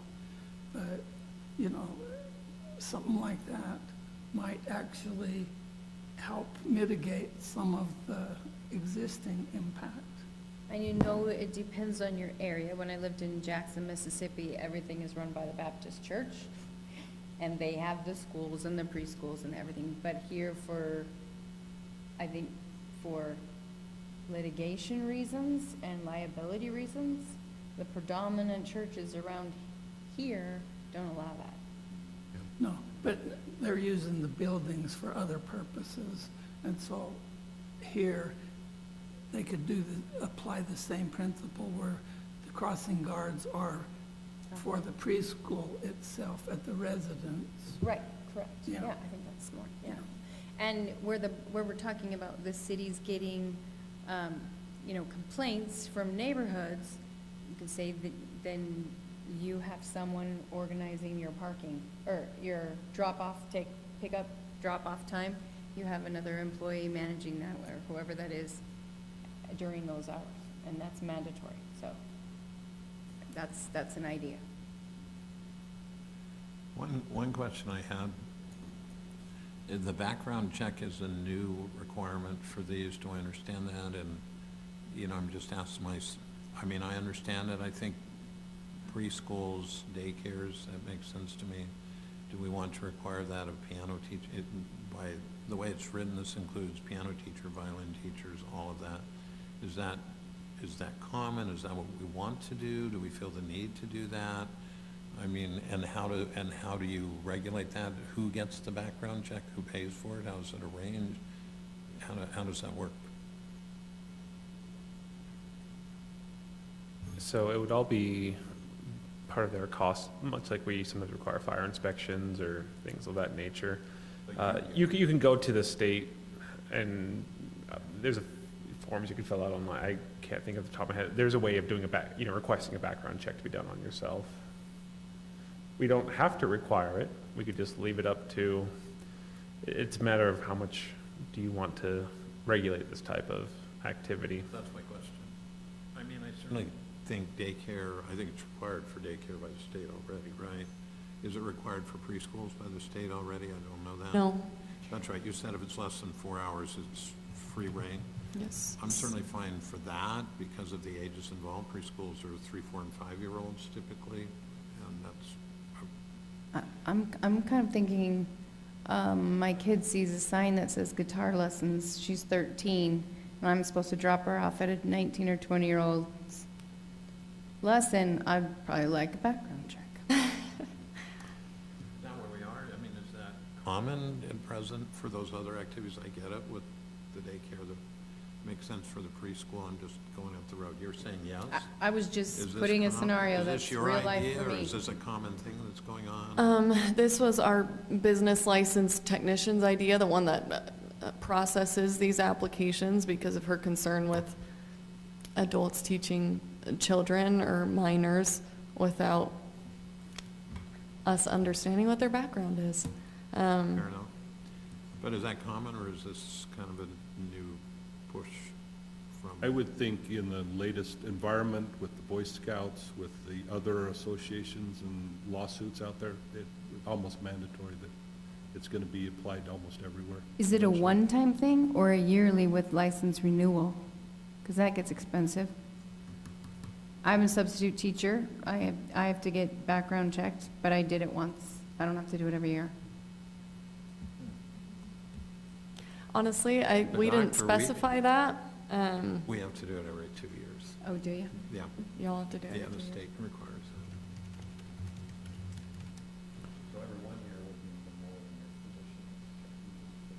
it. So doing a quick search, it appears you can do a BCI, background criminal investigation check through the state of Utah Division of our Department of Public Safety. $15, submit an application, you get a report, and then you can fill out another report to allow it to be sent on to a different entity, so to us. Okay, so the applicant is required to do that and list you as a recipient of You have the to report indicate that, and- you know, and you can sign send off it as- to give you Highland permission. City. Okay, I'm good. I think a one-timer's great. The one time, like right when their first application, we wouldn't require it annually with the renewal. No, I think you're innocent till proven guilty. You got to live that way a little, but you can be precautious. You have cautious. Hey, so I've got an idea, and it may be a profoundly foolish idea, but if there's a need for this, but somehow magically the market is not meeting this need, which still puzzles me, but I'm trying to balance, you know, the sanity of a neighborhood and the congestion and the traffic with the need for all of these activities. And this is me just thinking out loud. If we limited the number and we didn't have that kind of middle category, that it was just, hey, you can have one every third or fourth house, we don't care, but as long as it's just limited to 8 kids or 10 kids or something like that. And then if they chose to get an outside person involved, they would need to do the parking, etc. thing. I don't know, I'm just thinking out loud about it. Because the middle, the one that I'm having the heartburn about is that middle, The type Type 2. two? yeah, the type 2 stuff, where I'm thinking, man, that sounds like a real job. Yeah, and I mean, I know there's big homes around here, but 16 kids in a residential home That's, daycare. I realize you got a big family and all. Yeah. That seems like a lot to me, too. I Well, will if you say. call them all cacophony, it would be okay. Yeah, right. I So- wonder about the same. I lived in Pleasant Grove. I had a neighbor who did this in their home. I had 2 different neighbors on either, like, within the neighborhood. So, but at different times. And the children, actually, the moms would go out with the younger children and watch them walk down the street to it. It was no big deal at all. And it was a community, and they had like 8 to 10 kids, and there might be a grandparents' day, and that's great. And if it was pouring rain, then everyone would probably show up in a car or be walking with umbrellas. The idea of this is you don't want to go very far. That's the burden of a commercial. One, the price, and the contest to get into it, and the traffic and the driving, because you have to load up all your kids, all the babies, everybody, put them in and drive them there. So this is appealing to be able to do a small residential. I get the heartache, 16 kids is a lot in a middle area. So that's probably my concern. I get that that impacts traffic-wise. But honestly, most people who are working during the day miss that congested traffic time unless they are retired and at home. and are not playing pickleball. So are you saying what are you saying about type 2? I do think 16 is a lot. I might go lower than that to 12. I think I like 12 better. Thinking that through and thinking how many were in my kids' classes within a small neighborhood. It was actually a square, so it wasn't like you could do through traffic. None of the neighbors had a problem with it. There's just a little feedback. So you're suggesting 9 to 12 for type 2. What about the 12 on the preschool? I'm interested in that number. 12 for preschool? Yeah, didn't we limit? Doesn't this suggest 12 per day max? That's for the other thing. For preschool, or for That's, in-home? that's the home. For- Yeah, but that also In-home applies slash to preschool. Correct, yeah. I'm saying that number is 12, and it Oh. includes preschools, that's what I'm saying. Right? That's a contradiction I didn't catch, yeah. Yeah. That's a good, So we max 16 with daycare, but those trips are usually, yeah, that's morning, night, and staggered a little bit was pointed out, right? Yeah, that was the, obviously, these numbers are from Lehigh, but at least that's how And then- my thought process went, is with with the daycares, all the trips are typically a little more spread out Yeah, yeah. than what I the capture preschool it. would be. I'm not asking to be consistent, I'm just asking what everybody thinks about the 12. If I'm the preschool teacher, I'm trying to remember, and it depends if you have, usually they have less if they have 3-year-olds, and a little bigger if they're 4 and 5, right? It's 3, 4, and 5, isn't that what preschools does with my grandkids? They start at 3, and then do 4 or 5 and go to kindergarten, right? So 6 students twice a day or 12 at once. 12 is a lot for a preschool teacher, I think. So you're really saying 6 twice a day, seems to me. And sometimes they go to 8. Am I missing? Is that right? Sorry. I'm just saying, I'm just trying to make clear the 12. And I'm specifically looking at preschools. Because they come and go at the same time. A piano teacher, they're staggered, it's one. Preschool is 12 cars in, maybe, if they're not walking, 12 cars out, pretty much the same time, right? And one thought we had is, the way we initially drafted was 2 time blocks, Right, I saw that. which we realized doesn't actually work super well. If you're doing like piano lessons or swim lessons, we might have 1 student at a time, and then you only have 2 time blocks and 1 student. Oh, yeah, that doesn't All work. 20-minute or Yeah, that doesn't work. Or Yeah. So we were half thinking hour. of just saying 12 students per day. The reason we had the 4 was because we wanted to make sure the preschool wasn't a daycare, that those are separate. So maybe it's just Right, 12 students per day with no students staying longer than 4 hours. right, must be less. So than then it 4. can be any time within, And it applies only to daycare preschool, not to the other businesses like piano lessons or, Well, the way it's written, it would apply. So the in-home instruction, this is for all in-home, so that would be piano lessons, music lessons, preschool. because a lot of those excluding people daycare. The 2 time blocks doesn't work. do it for from piano like 3 to lessons. 5. They do it when school's out and kids can go to the lesson, and it's, so that's kind of harsh to limit business that way. Agreed, which is why to change, not doing the 2 time blocks, but just saying 12 students per day, as long as no single student is staying for longer than 4 hours. That way we stay under that childcare licensing. Yeah, yeah, that worked. I'm just wondering about the 12. Yeah, I like the 12. I just wonder if it's the right number. You know, I'm looking more at preschools than piano lessons and violin. along that lines on the 12, maybe you can help me here. For the state licensing, I'm just thinking affordable daycare or affordable preschool, whatever. At what point do they have to hire that second person? Is it, if it's at 10 and they're only allowed 12, they're never going to be able to hire that second person because there's not enough profit margins there? Depends on the age of the child. Yeah, it's Yeah, I dependent know on it- age. They have it split up between like under 18 months and then 2 to 5 and then 5 to 8 and then 8 to 12. But that's So that's daycare though, but that statute doesn't. that's for daycare, That's for correct? So daycare. anything over doesn't 4 apply to hours. Preschool. No, I understand. So let me be more specific. Daycare, what I'm trying to get at is Lehigh, I'm assuming they did a lot of their due diligence, and they came up with that number, hopefully. Yeah. And that's what I'm trying to figure out is, if we lower it to 12, are we gonna make the profitability so that they can't do it anyways, or are we already gonna push them down? I just don't quite know how that aligns.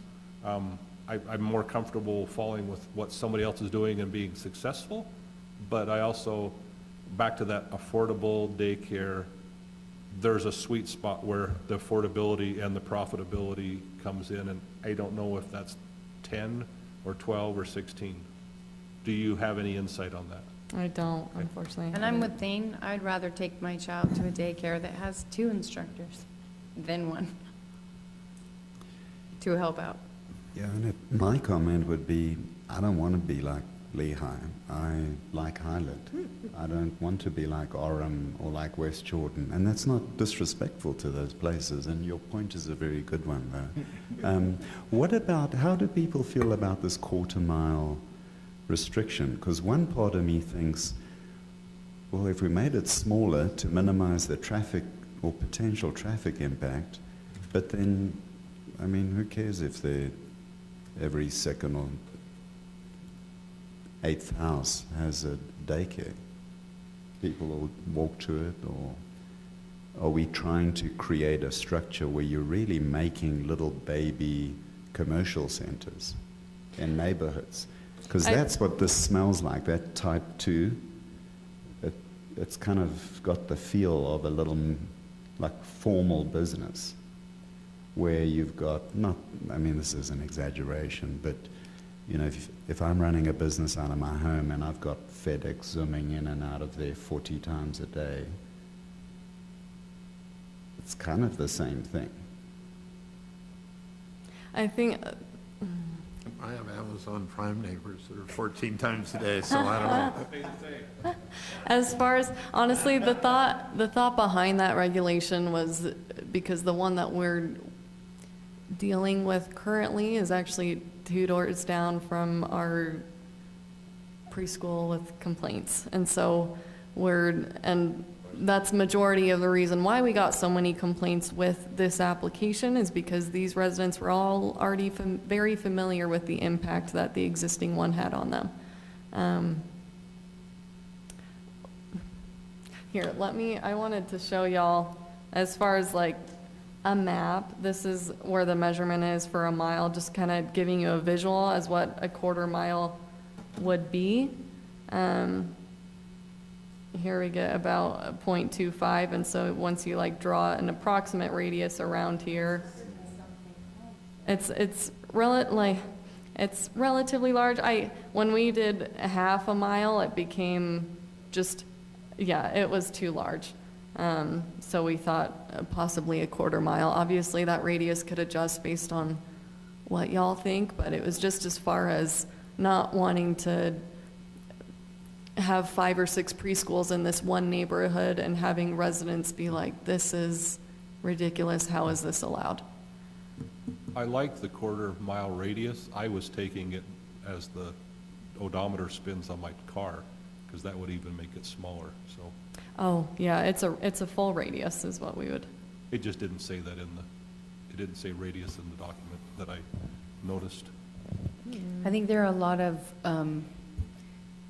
retired age or empty nester women who are willing and to do this for people, and I know that's who I'm hearing or being asked. Those potential grandmas who are now doing these things in their home because they have the time and the kids are out and they have the experience and they qualify for this.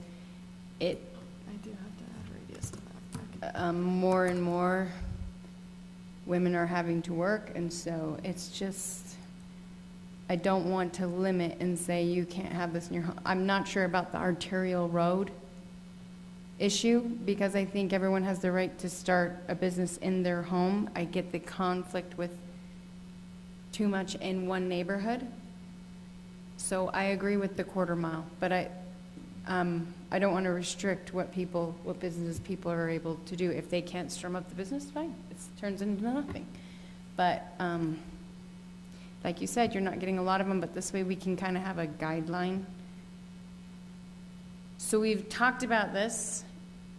Where's the screens where you have the actual proposal and we look at this, all your recommendations? Yes. Yeah, so like I called out, I should have bolded them. C and D is what's in the proposed or the attached amendment. C and D, do we agree we want C and D? If we do this? Yes. Commissioners? No, we're not. I'm just collecting data to make. C and D, do you guys agree with C and D?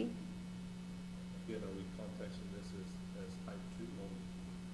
Type 1, it doesn't apply. Yeah, this would be Type 1 doesn't specifically, apply. yeah, This is just type 2. 9 to 16 children, if that's what y'all feel comfortable with.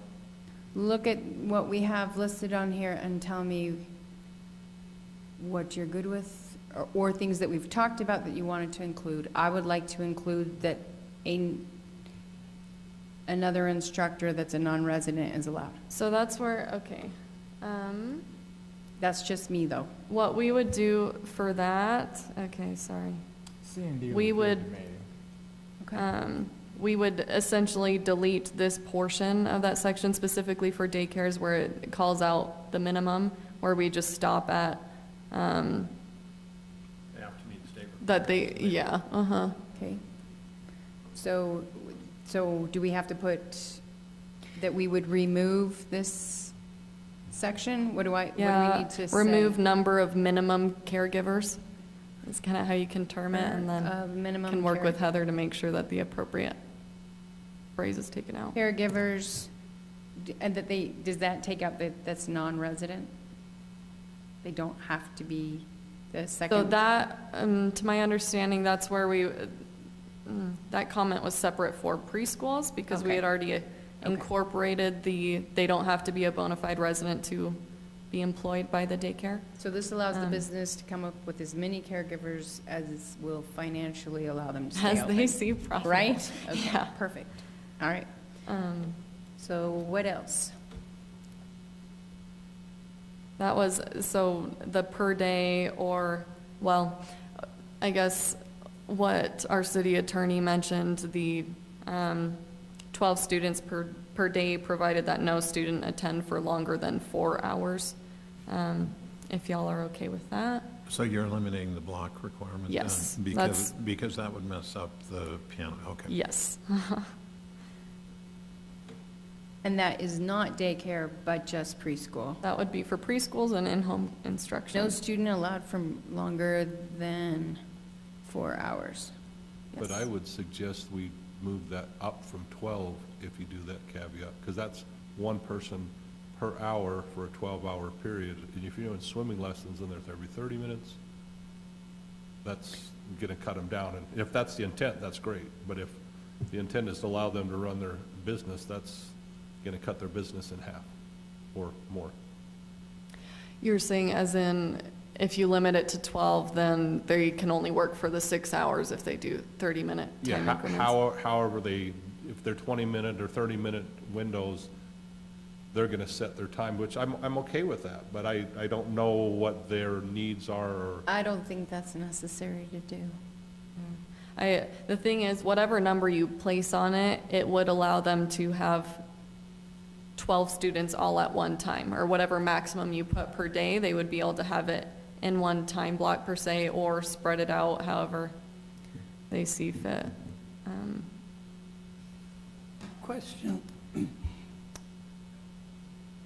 As I've been trying to process this, I see preschools in one block, daycares in a separate block.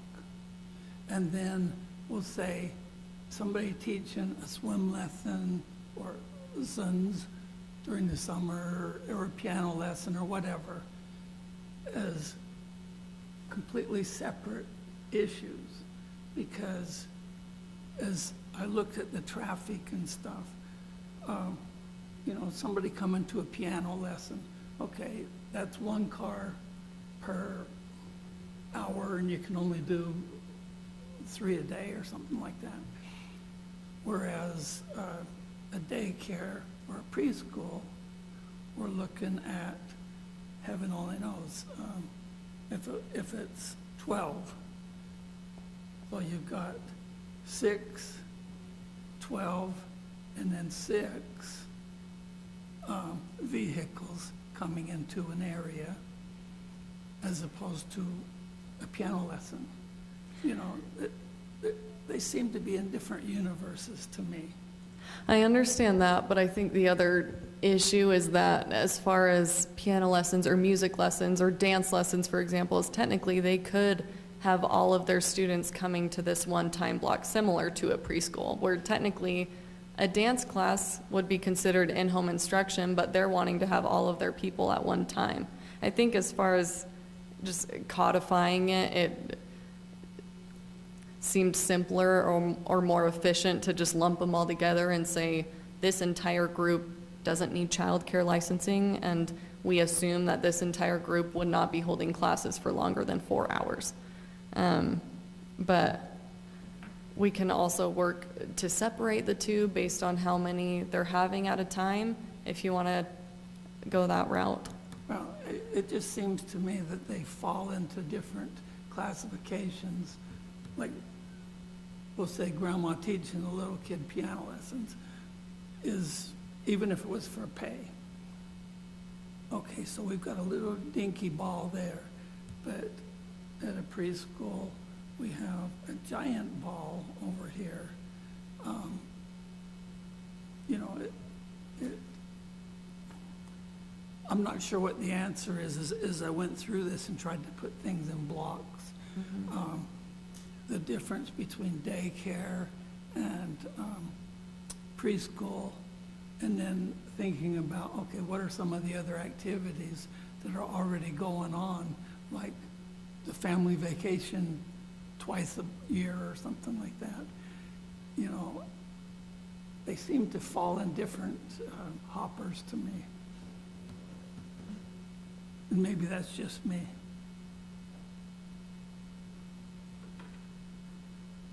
I see what you're saying, I just don't know how to fix it. I'm feeling guilty myself. I've been divorced, and so my kids switch time with their dad, and they forget their coat or their favorite pair of pants, and they zip in their car, and they run to their dad's, and they go get it, and they zip back. I mean, we put more traffic on the road just being our family. I get if there is an offensive location, we know of 1 or 2, and those can be dealt with by community reports. I would like to make sure that I personally am not limiting someone's ability to have a business in their home if it does not inflict problems in the neighborhood. One more comment, and then I'll kind of shut up for a minute.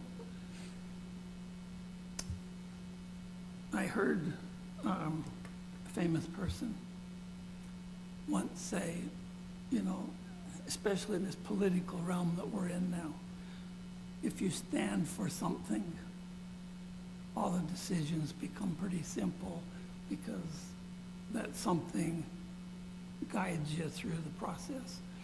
And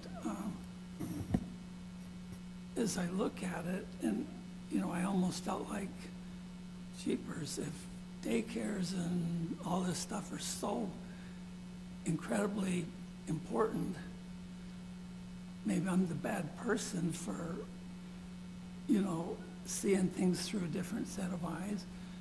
But then the other part of me that came to play was, I wonder how many people have either read our development code or anything that have said, Highland City, come here for the city farm, you know, where, you know, you see a cow once in a while, but, you know, that's sort of it.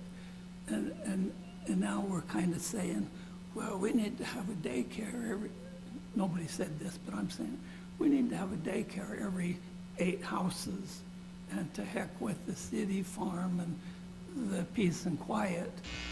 We got to make plans for 7,000 kids.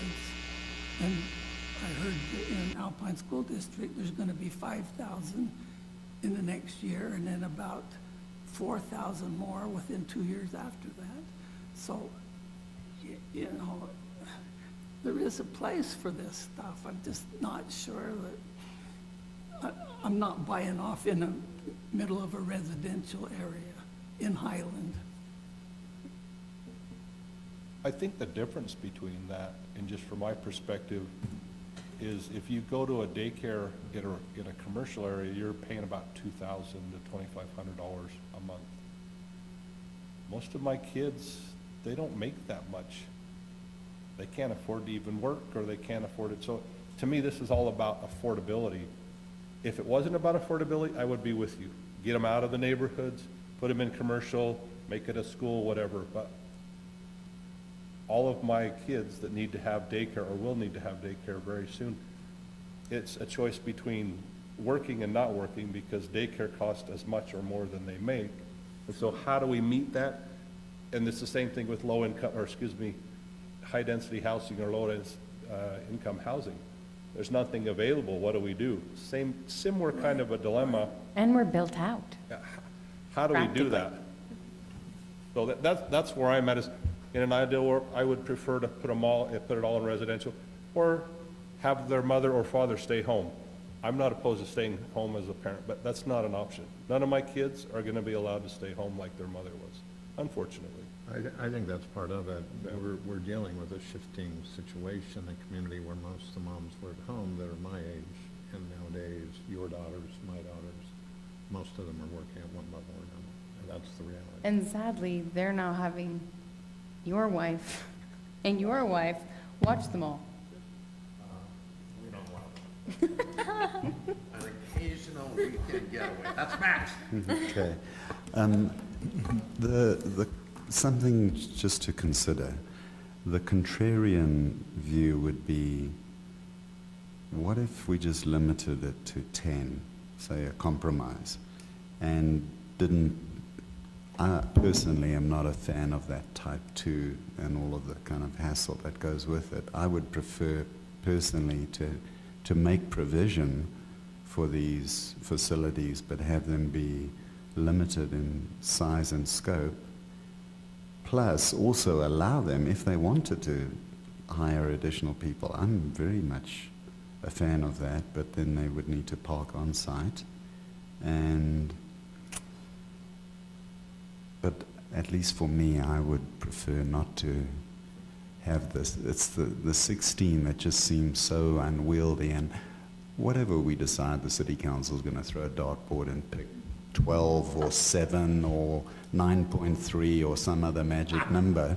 And I'm not saying that in a disparaging way, because there really isn't a right number, whatever the number is. But this is purely Chris Houghton speaking, I would prefer to just get rid of type 2, and then whatever is a healthy, good, appropriate number, and if that's 9 or 10 for type 1, I'd be totally cool with that. But that's just my peanut gallery. Just to clarify, are you thinking of the, 10 children or less with site regulations, or just no site regulations? Yes, so I would, in the site regulations, I like the idea of, if they want to have multiple outside employees that are non-resident, so at a minimum, one of the individuals needs to live in the home. Right. If they want to hire additional people, bully for them, that's wonderful. But they just need to have appropriate parking facilities. So at least one off-street parking space per caregiver that they hire. Yeah, and then, without it being too unwieldy, I kind of like the parking regulation thing. I mean, we all know, let's get real, this is not going to get enforced. I mean, nobody's going to walk around. We got bigger fish to fry from a compliance point of view, so I doubt any of this, unless there are huge complaints from people. And so to me, I think that would provide the balance between we're making provision to allow these sorts of things in our cities, but we're also not, turning this into some sort of baby commercial facility in each of the neighborhoods. And then the piano and homeschooling and swimming thing, I think what you've discussed is spot on. Just pick a number, whether that's 14 or 12 or some other magic number. 12. 12 is good. 12 for. I'm with Chris on the type 2. I'd eliminate that as well and get a smaller number. I don't know whether that's 8, 10, or 12. I don't know Chris, what we'll that is. keep that. I've just written down what you said, and we'll keep that in consideration as we make a recommendation. So, I like what Trent was saying in the regards that there is a sweet spot where the income has to make it profitable to even be in business. And whatever that number is, we're not aware of what that is. So to limit it and keep it from happening would be an error on our part. So thoughts on that type 2? The thought that came, I liked what Chris said, but to me, that almost, I wondered where staff came up with the type 1 and type 2, because to me, type 1 is, I'm a starter, I want to dabble into this business of daycare. I don't have to worry about parking, I don't have to worry about all these extra things. Bare minimum, I'm into business. Now I like it, I want to bring in more kids, I have to go to step 2. Now I'm got to spend 20 grand in upgrading my yard, my driveways, my off parking, fencing, whatever this is. So I like that, but what I kind of heard Chris say is we want to jump right to phase 2 and have the restrictions and have the number be there. I'm okay with that, but I like that somebody wanting to try it without having to invest a large investment to get there. Again, back to my biggest concern, affordable daycare, and that's why I like the separation. The numbers, I would love to do a little more research on what the numbers should be, but I really think we need to have those 2 separate ones, because I really like the idea of having the site regulations, but it's not going to be followed by some. They're just simply not going to come and ask. They're just going to have daycare and wait till somebody complains. Whereas we can help them to be legal by giving them a starter, but anyways. So I agree with what you said, and also Chris. And I guess one of the questions or concerns I have is it our job to ensure the financial success of every business license that comes to Highland, as opposed to, I mean, if somebody wants to put 17 mortuaries on Alpine Highway, it's not our job to make sure that they make $1. And maybe if, we'll say, whether it be daycare or preschool or whatever, if it was allowed in a commercial area, so they could have, heaven only knows, X number, just like a school, number of children or students.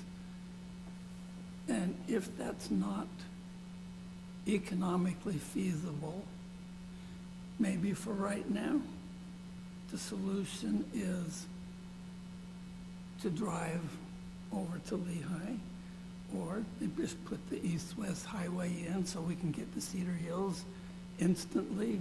We can fax our children over there. Maybe we go to the next closest place, even if it's outside of the city of Highlands residential borders. Just a thought. I think that's what's going on now. I think that's what's happening already. And that's why there is some of the complaints, because people, that's a financial burden, it's more driving. So as a mother of 6 and attending 3 different schools at one point, and having a kindergartner that comes half day, your entire day is in the car driving. So, and I never did preschool. None of my siblings did. There were 8 of us. It was, like you said, a different time. My mom was able to stay home until the 8th one, and she had to go to work. So I think part of the statistics is you have, and I'm one of those statistics, but we're at 65% split marriages now. So people have to get an income, and now they have to work more, and so I don't have a daycare for mine. I have an Airbnb, and I substitute teach, and I can be around for my kids, and I'm trying to make it work, and I know a lot of other people are too. So there's that whole scenario, people. I never thought I'd know, but I know it now. And I do have a neighbor who was a stay-at-home mom, raised 5 kids, and she now is watching 3 different sets of kids for her children. One of her daughters is a nurse, I'm like, it's just, and she's like, I wanted to have my own life. I wanted to be done raising everyone's families. I'm just saying, it's not feasible to ship them out all the time. Well, and I'm also a big fan of keeping, especially the little kids, in their own neighborhoods. Yeah. I don't like to traumatize them driving them. Being dropped Something. off Yeah. far away. Well, They know all their way home. Although they're not supposed to be walking home, but at least they'd be where they're familiar.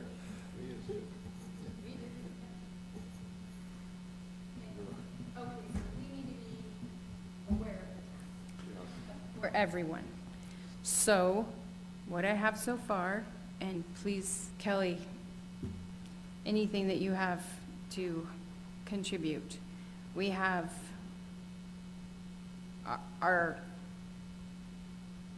crux is this type 2. I think everyone's fine with type 1. And we want to make sure that whatever we're saying with type 2 does not affect some of these other businesses, like swimming, piano, 80 tutoring, whatever it is.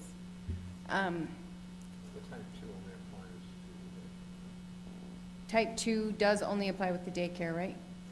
Yes, Yeah. correct. Okay, okay. So why were we giving a number for those others? Okay, the state's is 12 or our city's is 12? There's no, yeah, the Okay. proposal is 12. Like I said, that number is mimicking Lehigh City Code for their maximum for in-home instruction and preschools. Okay. Yeah, and that's my point Sorry, I'm going to make you speak in the mic. I'm sorry. I think I'm redundant, go ahead. Okay. I was just going to say, the point of that is trying to not have the situation apparently we have at the 1, some kind of a number, so there's not 30, 50, whatever. Right. Okay. All right, so if we go back to our proposed recommendation screen, so we can kind of see what you had. Okay. Yeah, there's the, Okay. but the actual wording, sorry, would be Right, this. right, And then agree. I can And go it's not through the that one. different slides. So we'll go back to, that's what someone would say, if they approve with it the way that the city presented it to us. The things we wanted to change was remove the number of minimum caregivers. Mhm. No students for longer than 4 hours, correct? Yes, the well, if y'all And then remove agree the with time 12. blocks. Remove the time blocks. So maximum of 12 students per day, provided that no student attend for longer than 4 hours.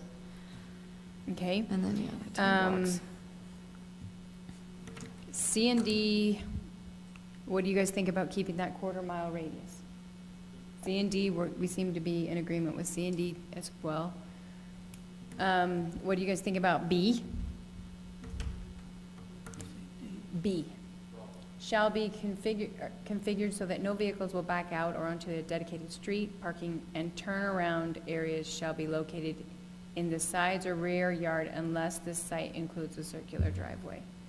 I think that might be really restrictive if they can just use the park in the front and keep going, that they're not allowed to flip a UE in the road. That's an expensive requirement. That's a very expensive yard alteration. And this applies to the daycare or This would be the daycare Daycare. type 2. times 2? Type 2. Yeah. So I'm not in favor of that, but I am in favor of not allowing U-turns.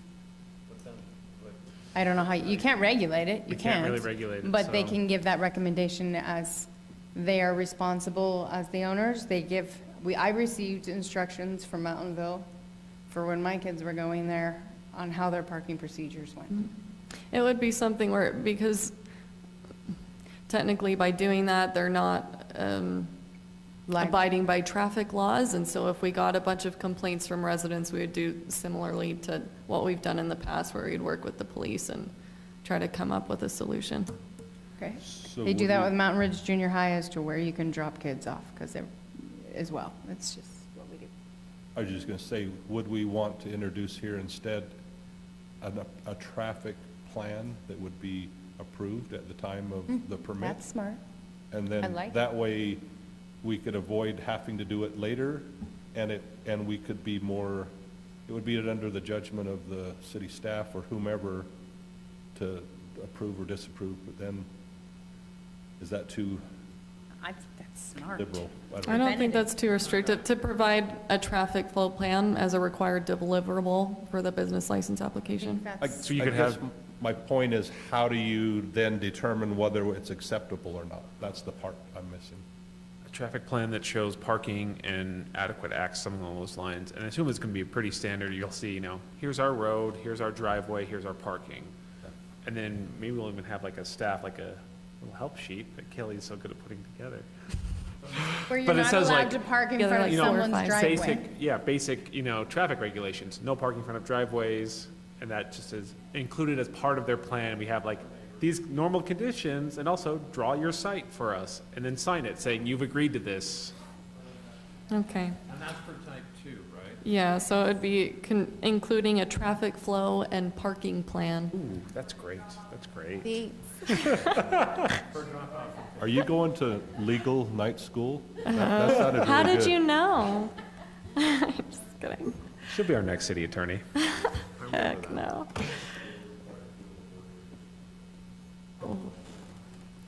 So for B, we're taking B out and replacing it with this. Excellent.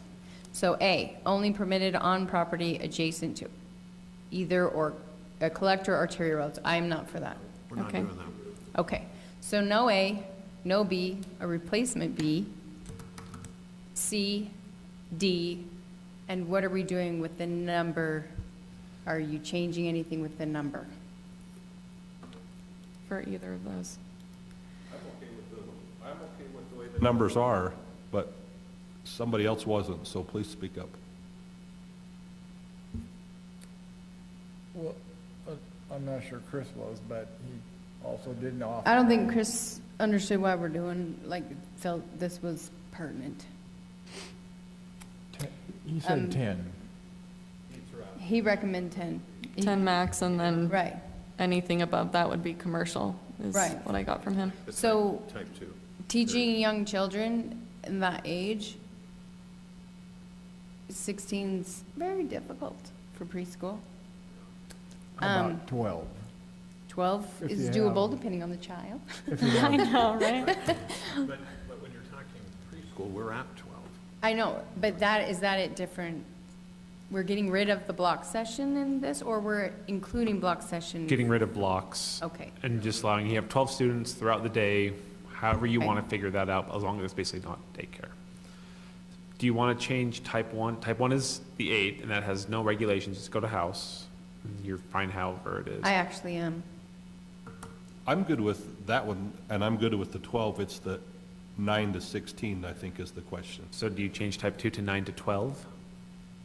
Honestly, what do you guys think about submitting the traffic plan on any of them?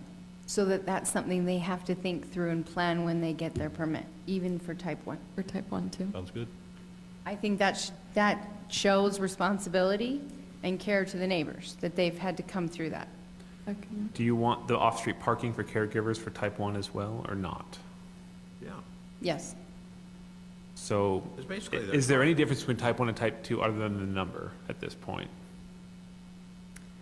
No. Just Oh, all the the quarter requirements radius? from the The- state, the background checks, and all that stuff has to be done. Which for- is- That was for preschools. I guess I'm Daycares, sorry. the they always only have to do it with difference would be state. the quarter-mile radius. So I guess that, do you want to limit how many there are in the same place. Not in type 1. Okay, so that's that would be the Audrey's difference opinion. between type 1 and type 2, is type 2, you can't have more than one type 2, like within a quarter-mile radius. And then type 1s were, did I say that right? Or do you just want to get Yes. rid of the types at all and just say you can have 1 to 10 or 1 to 12 students, or not students, 16. children? Mm-hmm. Because I think you're sounding like you wanted maybe to reduce the total number, 1 to 12, and you just have to provide traffic flow and plan and caregiver parking, or My just leave it preference at would- that for all of them. In your mic.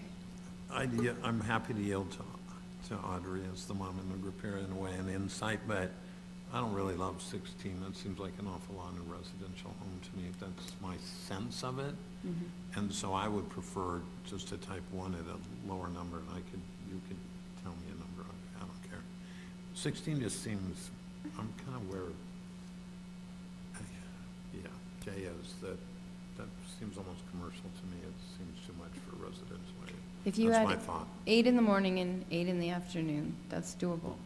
But if you had, But we're not regulated. right, we're not. And so I would be fine with lowering that number.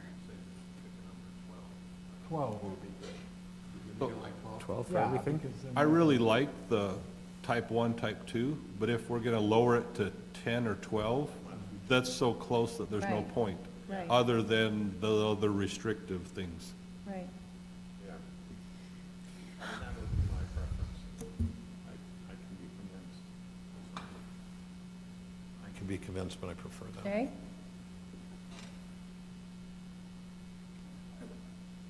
If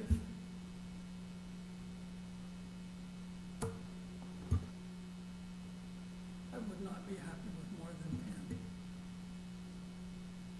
12 would be stretching the upper maximum, given who I've talked with, that have provided input to me. So, I guess my other thought is, on a transportation plan, it gets back to, well, if they're just driving in and out on the highway, they can do that whether they have a transportation plan or not. Anybody can do that that has a license, so that almost seems to be a hollow thing. If I had to pick something, it would be either A on this or,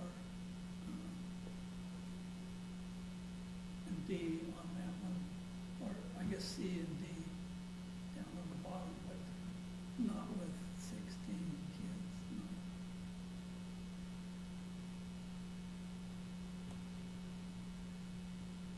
All right, so, commissioners, we need to make a decision, and I have a headache. I'm happy to So- make a motion, but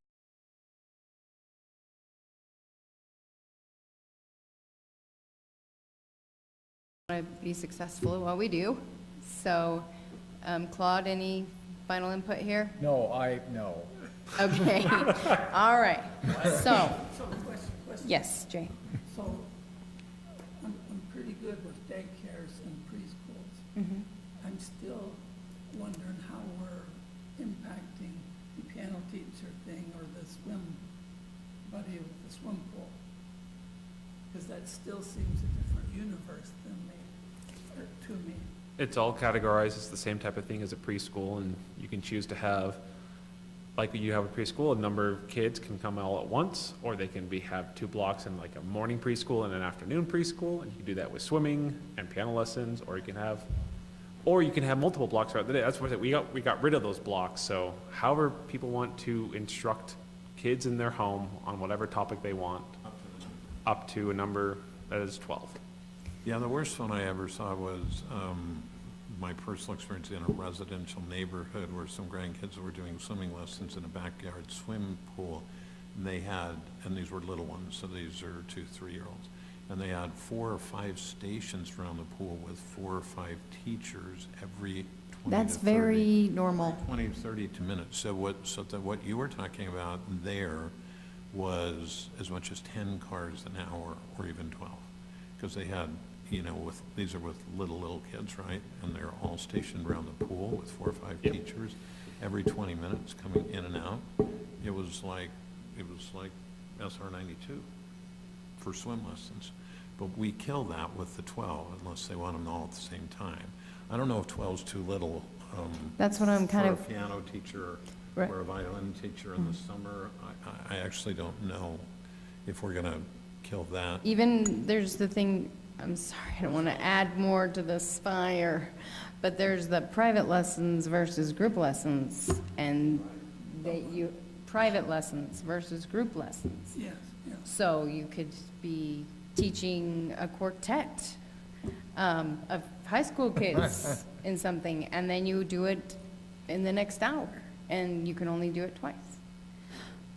3 times with 3 what we've times, done. yeah. You know what I'm saying? Group lessons for swimming, they put your kids in a swimming level, and they put that many kids in a swimming level, so. I guess with that thought, it's how many do y'all think is too much at one time? Because whatever number y'all are, at least with the way that we have it worded now, whatever number y'all are okay with throughout the entire day, you have to be okay with within an hour period if they ended up doing one time block with all 12 kids at the same time. Which honestly is then done in that hour. That's true. They're probably not gonna do. So, Either that or you have to go back. so Jay's at 10. Okay. For which plan? Type 1 or type 2? Oh, I think he was saying for the in-home and preschools. Of the in-home daycare preschool. So instead of the 12 max, reducing it to 10 total In which? And then with. for this one. For the daycare? No, he's referring to the in-home instruction in preschools. This one. I think 10's a bad number I'm thinking of preschool right now. I think because usually they don't have 10 or 12 at once most often, and so if you do 10, that's a maximum 5 in your 2 blocks, and that seems less than what I'm used to seeing. And honestly, guys, the purpose of preschool is for your child to not think that you are the only caregiver and they have to learn to work with other children. So the point is for them to not get all the special attention so that they're then prepared for kindergarten. Right. So having 3 kids in your class is not that big a deal. Right. So I'm happy with 10 for the daycare, if that's what we want to do. I don't care. But I think 10's too little I'm thinking of preschool primarily. I also think some piano teachers would struggle with that as well. So I think 10's a little low in the I agree. second category. This one. I would prefer 12 in that, which is what you originally recommended. And is that what Lehigh does, is 12? Yeah, I would prefer 12. I can live with 10 in the other one, in the daycare. I'm good with 12 of both.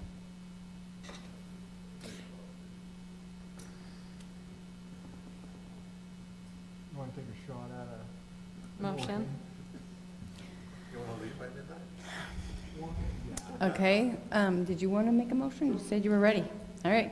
I will make a motion, and I will need lots of help, and I will pause and okay. stammer, so. All right. So I move that the Planning Commission recommend approval of the proposed amendment to amend several sections of the Development Code to add regulations for daycare, preschool, and in-home instruction with the following changes. All right, so can you go to the change one? Yes. And we've got to keep this very Yeah. precise. So this one is Out. on, A is out. So C and okay, D. so B is a new one. we're talking Oh. specifically Oh, yeah. D. daycare. Yes. Type 1 or type 2? I guess that's the first thing So- that you have to Oh, we have to specify. delineate. I was going to propose that we keep the type 1 and the type 2. Okay. Type 1, as I believe it is written, type 2, I was going to go 9 to 12 kids. And I would prefer, oh my gosh, so B, as we rephrased it with the Traffic traffic flow. plan, Okay. and C and D. And no student for longer than 4 hours, we were getting rid of the block. So that That's a one's state in law. preschool. Okay, that's In the Sorry. other. Yeah, Okay. so we'll get to that one. Okay. So, and just to clarify, C and D, was that on both type 1 or type 2, or just Just type 2? type 2, Type 2. Just as you type two. guys have outlined. So B with traffic flow, C and D. Go ahead, Jay. Question, so that we get the piano teacher that wants to teach. Oh, that's the next one. We'll talk about that in just a minute. So I was just gonna ask if we should have between 1 and whatever, as opposed to between 9 and, you know what it's, For teachers, that doesn't, this doesn't apply to any of that. Yeah, so did that make sense to you on the motion up to this point? Yes, and we also wanted to, I believe, remove the proposed restriction on Remove the number of caregivers. Yes, requiring only at the minimum level of state. Remove that. Correct. yeah, thank you for that. And no student, and that they will be allow parking on premises. Which is D. This is already in there. Right, with the- Okay, yep. Okay, everybody clear with where we're at? To Yes, what sir. point we're at? That's the important one right there. Clarification? Yeah, I just want to clarify for the record. B, which is the traffic plan, Yes. applies to type 1 and 2. Correct. Well, that's what we had said. We but did add he that didn't in there. I propose had that. not, but yes, we want to do that. It will apply to 1 Okay. and 2. So is there? They submit what's a the traffic difference between pattern. 1 and The 2? different, well, okay. Oh, 1 does not goodness. require quarter-mile separation, nor does it require off-site parking. Only 2 does. So C Which- and D were only for Because 2. you're not going to have more than one car on the street the whole time with 8. If they have just. a Less than single 8 kids. caregiver, You're not going to have. Less than 8 kids, they don't have to. Caregivers for 8 children. So it's not going to be unsightly, be in front of the premises. So everybody good to this point? Let's move to the next one, please. Okay. So this is the in-home instruction, otherwise known as piano teachers. Oh, Where did it go? it's a definition, just a second. Yeah, please throw up the definition just for clarification for the group.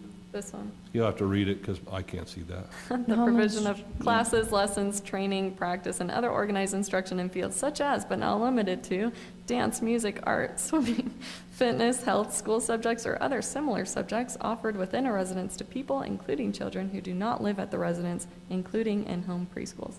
Thank you. So that's not part of the action here, but that defines it. So back to here, I also, oh my gosh, what am I doing? I'm making a motion, there we go. And this maximum of 12 students, I was okay with, and that's what I wanted to push forward with okay. per day. Provided that no student attend. Thank you. For longer than Provided that 4 no hours. student attend for more than 4 hours, which that's how we got here. Maximum. And And removing removing the the time. time blocks. So it's Nice. 12 per day, however interval they want to do it. Maximum recommended number. I think That was it, right? that's On it. this one? That's all I have highlighted, so. That's a Are motion. you good? Okay, That's a motion. I second it. yes. Oh, Okay, I guess. Can I, and can we have a vote, please? We're going to go in order. Go ahead. Yes. Yes. Yes? Yes. Okay. That is Amazing. unanimous. Thank you. Did you vote yes? We got it wrong, we'll catch it. Oh, it'll come up before that. It'll come up in the council. Listen to council meeting.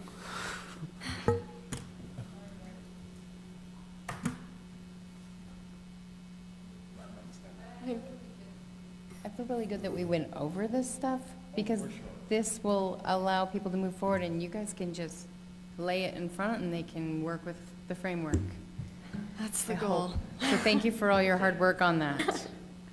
Okay. You really did narrow down, we had a lot of options. You really narrowed them down and you changed some things. So I think we now have an ordinance that we can present to the council. So it's very helpful that you went through that Yes, very lengthy thank you. process, so thank you. Appreciate it.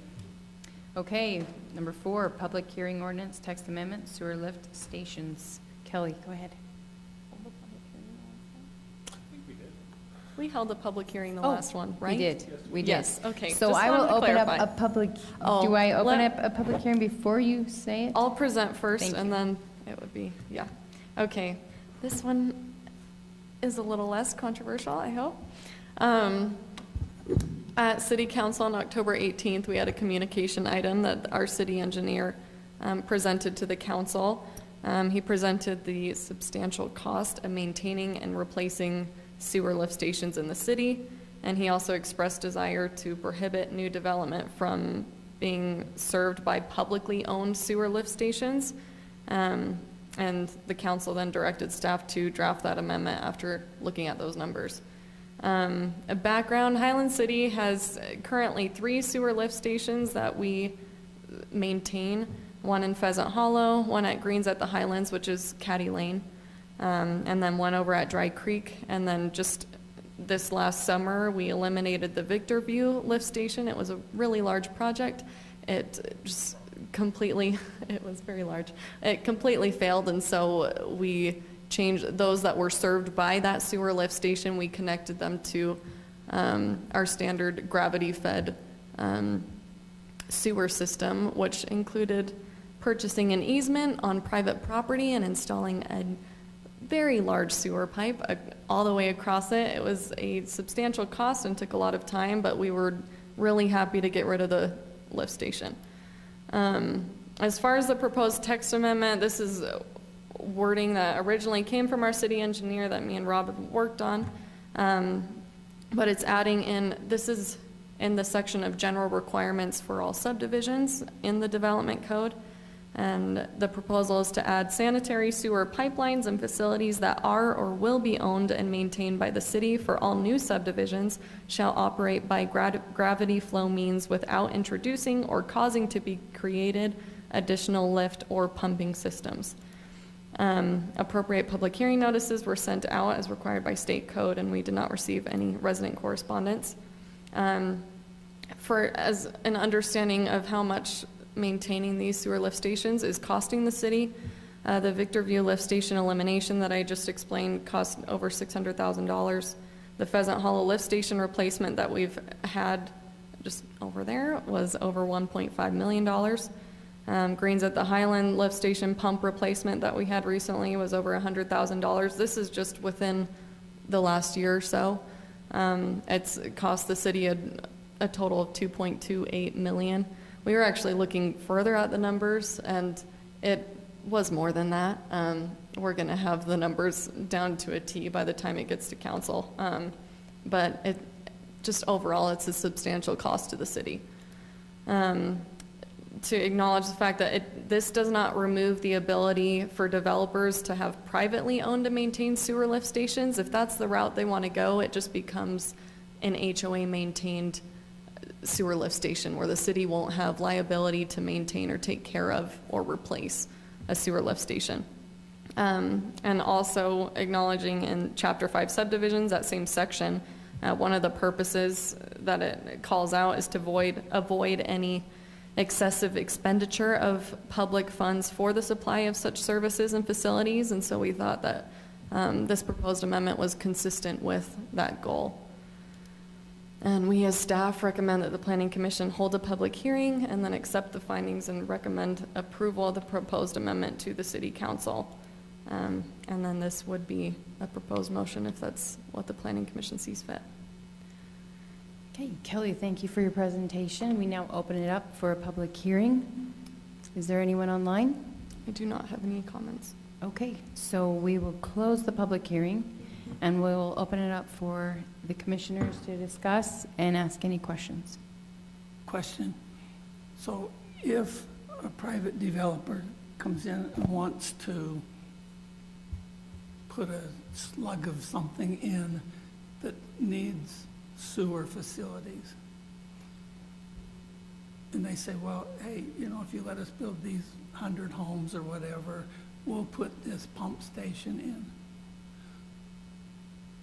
That's great, right to the point that the last home is developed. Would the city require them to post a bond to ensure that the city doesn't have 100 households or 100 businesses come and say, hey, you let them build, it's your responsibility to continue our service? Yes, so they actually can't pull building permits for homes until a certain amount of public infrastructure is in place. So you have to have culinary and sewer and road, you know, you have to build it out, and they have to put a bond in place to assure that they will complete all those public infrastructure. And it's usually, they'll build a few homes and we'll release some of it because they'll kind of build out over time. But yes, we have assurances for that. This, though, says you can't put in a pump. You're not allowed to lift sewer. You have to figure out a way to make it flow downhill. Does this, Is that what it says? I thought it said that they'd be responsible for putting it in. They can still do it privately. It's, a lot of times they'll say, oh, in order for us to do this development, we have to be able to pump it up and lift the sewage up in order to get it to flow down into the city system. Right. And then we'll turn that over to the city, so good luck with maintaining that going forward. This says you can't do that. You can either do it privately, so you have to figure out a way of maintaining it, so it's not the city's responsibility, or you figure out a way that if the city's going to own it, you do it without a lift or pump. Okay, I get that, but I think I get the intent of Jay's question, I think, is, okay, so they do it, so they put in a lift, but now it breaks down, or there's a problem, because you've indicated there's replacement and maintenance monies. So now it's not working. Yes, they put it in. Oh, so for a How are private we one? gonna- Right. And it's private, and they don't have the funds and no mechanism. Now the city's got 100 houses that are got, that's what you're Typically, no, that's a great I question. agree with that. Typically, how cities handle that is cities are kind of a party to these HOAs. It basically says, HOA, you go do this, and you collect the fees, and you maintain it. And if you don't, the city will go in. And basically, the city assesses the HOA fee against all of those properties to fix it, rather than charging everyone else in the city to cover that lift station. Would be the residents' So burden. if they apply or do a private, you have a mechanism. I'm just worried about. There'll be a the city mechanism being for the hung city out to enforce dry it. 10 years later, 15 years later, and then it's not working, and so you're not going to let it not work. is that something that is made known to potential new home buyers that this risk is on their HOA? Yes, it would have to be part of their HOA documents or CCNRs. They would have to have something that says, you know, we would require it if you're going to do a private lift station, you have to call that out, and, you know, it'll be shown on your plat that this is your lift station, privately owned. We would require something in the CCNR saying, you know, assessments must cover costs for equipping, maintaining, repairing the lift station. City can step in if it needs to. And that should all be in the that will all be in the CCRs and then recorded against their property. Will this apply to the developments going in, being finished? Nope. We already This have is- approved construction plans, This is but new ones. Okay. And those ones also aren't providing pump stations, and those are private So- subdivisions as well. And then the other question I had, realistically, we don't have much undeveloped land here. We have that big Bueller property, we have the Longhorn property, right, and a few others. Yeah. But I guess I'm curious, are there parts of the city that are currently undeveloped that would require such a lift in your minds if developed? Potentially, there's a couple that, depending on how they build their infrastructure. So We don't know. Maybe there's something else weird that comes up. We know there's one. And we know there's one. And There we're might gonna- be We're going something to have else this in weird. place before they apply, right? Okay. So just a question, is there a definition in the city code of what a privately owned sewer lift station is? So that if they came, that they would know, basically the follow-on to Jay's question, this is what it is, this is how it's maintained, is it a, you know, they have to have a business and it's organized and it's in perpetuity forever, that they'll take care of it type thing? No, it's more we define what a city-owned lift station is. So by definition, it's, if the city doesn't own it, it's on you, but as part of the review process, there's nothing specific in code, I guess, that would address that. It's just part of our staff review process. We would say, well, you have to show us that you're adequately providing for this necessary infrastructure. And that's So- kind of my question is, how do they prove that to you? You've got to have a set of guidelines that say, you meet X, Y, and Z, and then we'll believe you. We have typical sewer guidelines that are in our engineering details that they have to meet as far as pipe size and the certain percentage slope that the pipe needs to meet in order to feed into our publicly owned sewer system. Though you could, if you'd like, propose an additional amendment that says, you know, private lift stations must demonstrate adequate maintenance to city standards, or something along those lines. I live next to the Victor View pump station, so I'm familiar with the city trucks driving down that road 5 and 10 times a day because somebody flushes wet wipes down the toilet. But Now it's gone. that's my concern is, I think everybody's kind of brought it up, is they go bankrupt, they lose whatever, this city by default gets it. How do we keep the city from getting it? If you like, you're right. I think it might be good then for, I think a very good point to maybe call out, you know, private lift stations must have adequate provisions for maintenance and repair in perpetuity. Did you write that down? I like that. And I'm ready to make a motion. Yeah, because I did not write it down.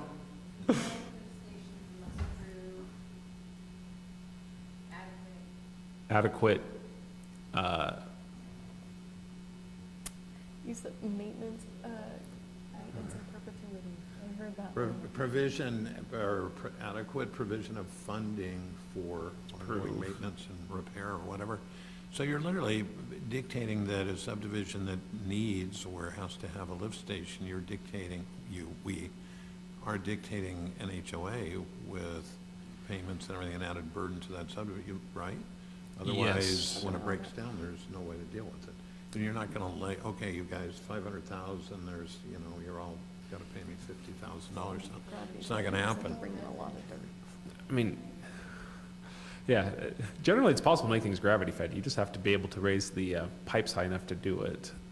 They always could, there is always, the city does have a variance process, so if someone really says, there is no possible way, my property is weird and unique and there's no possible way for me to do this without doing a lift station, they could apply for a variance and say, this code should be changed in my specific circumstance. What we're doing is setting the baseline rule.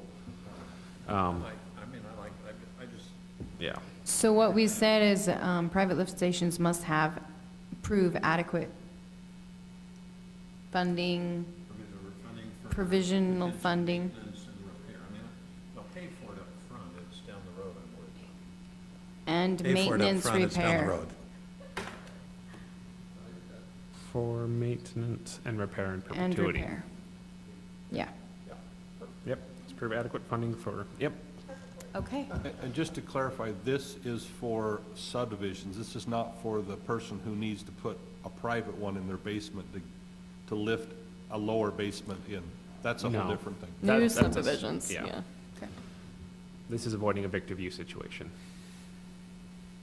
Can we see your the recommendation? Yes, oh, it was that, and then this was the Okay. motion. Do we feel like we're at You the would- point where we can make a approval? Okay. Would someone like to make that approval? And I can hand you my little note, if you can read it. Or I will do it. Well, I move that the planning commission recommend approval of the proposed amendment to section 5-9-107, underground utilities and sanitary sewer relating to sewer lift stations, With the provision, with the provision, may I speak? go ahead, That private lift stations must prove adequate provisional funding, maintenance, and repair in perpetuity. Anyone second the motion? I'll second it. Thane second, Mr. Thane seconds it. Would we like to do a vote, please? Thane? Yes. yes, Okay, yes on Audrey? Yes? yes. All right, Okay. perfect. And may I call you Trent? I'll call you Trent. Okay, Mr. Thane or Trent. All right, thank you very much. We've passed that. We're on to, we did. 5, public hearing ordinance text amendment, park or planter strips. Kelly, or would you like to give us the analysis on this? Yes, I will. Thank you, planning commissioners. This is the last one.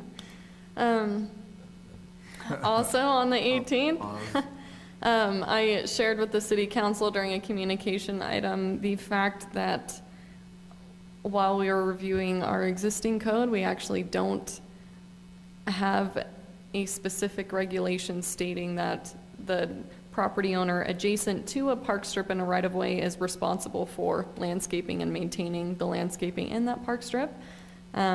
This is something that, as current, well, with policy, we've been enforcing this for years. And, well, it's been so long that no one even knew that it wasn't in code. And so the city council determined this as a cleanup and something to just go and do. It's in section 3621 park or planter strips. It's in supplementary regulations, which just means that it's applicable to all zones in Highland. The proposed amendment just adds the following wording, what's bolded or underlined. So all park strip areas, the area between sidewalk and the curb, shall be landscaped and maintained by the adjacent property owner. And then we didn't propose any other changes further. I understand that there are some xeriscaping changes that Commissioner Howden and Commissioner Moore were working on and also presented to the city council last council meeting, and they were in favor of that. As far as this specific amendment, we're trying to get this completed as soon as possible, just so nothing comes up that could come up where we end up having to be responsible to maintain park strip in front of residents. As far as the public hearing notices, just like the others, we sent out all the appropriate noticing as required by state code. And we as staff just recommend the Planning Commission hold the required public hearing, accept the findings, and recommend approval of the proposed amendment to the City Council. I'm happy to answer any questions that you may have. Thank you. I do need to open up a public hearing, so we are opening a public hearing. If there is anyone online, I haven't received anything. okay, then I will close the public hearing and open it up for commissioner discussion. So I had a question, and it's maybe out there a little bit. We talk about easements as well as planter strips. Where I'm thinking easements, and it may not even apply, is as I'm walking down the trail system, and there's people's property to abut the city trail system, and there's ones that are manicured and look beautiful, and others that look like the desert wasteland. Does this apply to that in any way? Can it? Will it? So, if I'm being honest, that's an entirely different issue that the council is working on a lot right now. We actually have an encroachment and maintenance agreement policy that was approved in July. It's the space adjacent to trails is city-owned open space. It's not right-of-way. It's not defined as a park strip. Some of them have maintenance agreements. Some are just simply encroachments on city property where they just did it without city approval.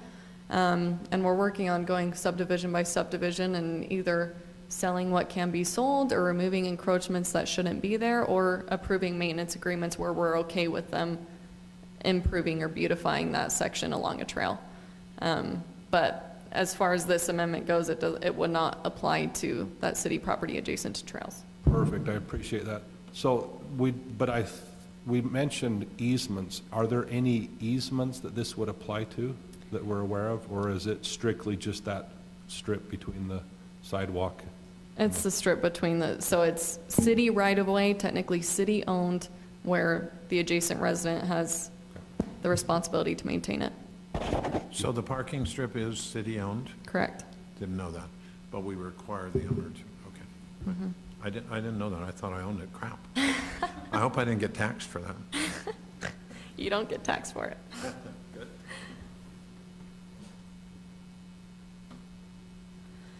So this flip your strip is really, citizens, you get to use creative, zero escaping ability on city property. Okay, all right. Yeah. Any other comment or questions? Okay. Yeah. Oh, go ahead, Jay. Sorry. So, just the words, and maintained by the adjacent property owner. Now, it took us talking before I understood, but what it sounded like to me would be like, oh, I want the adjacent property owner. In fact, I made some things to show the adjacent property owner. I think it ought to be more specific. You know, now I know we're talking about the plant strip, I'll say, in front of my house, in front of the sidewalk, that I would, should, or could maintain, which I do. But just to throw out there, will be maintained by the adjacent property owner. It just seems to me, oh, well, the adjacent property owner can be anybody along this whole sidewalk. You know, it to me ought to be more specific. The park strip in front of Jay Roundy's residence can be maintained or should be maintained, but not using the words the adjacent property owner, because, you know, the other side of the coin is if the city owns that, then the adjacent property owner is actually my neighbor across the street also. So So we're you want both- a longer definition? You could, well, tell me if this solves it, and if it doesn't, please explain further. But you could specify, like, shall be landscaped and maintained by the property owner directly adjacent to the back of sidewalk. That way it's saying, here's our right-of-way line that ends at back of walk, it's this property owner directly adjacent to it. That way, if we do have city property that is 10 or 20 feet on the other side of the sidewalk, it's understood that it's the city's responsibility for that park strip. And that would be just dandy. Okay. And corner lots as well, so it's not just in front, but it would be, corner lots would have it going all along the side of the property. That is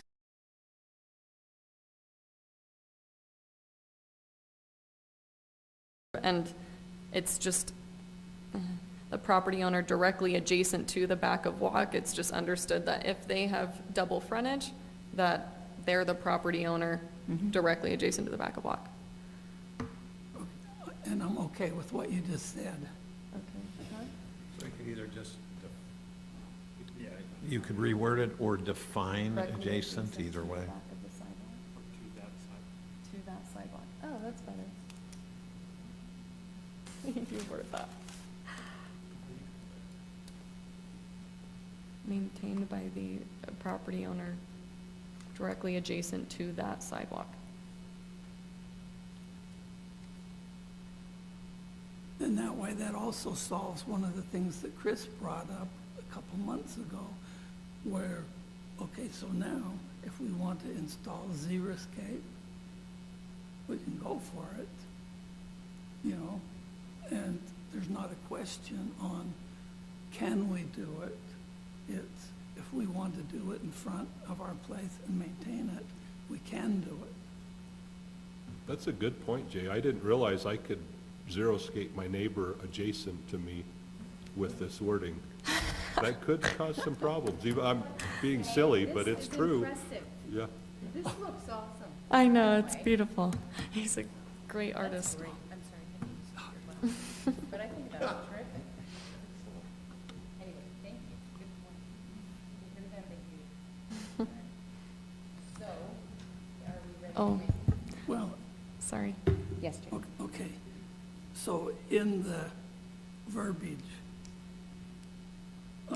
of Exhibit A, I'm okay down to the shrubs cannot exceed 22 inches, okay, in height. And that's where I would end the rest of that page. And here's the reason.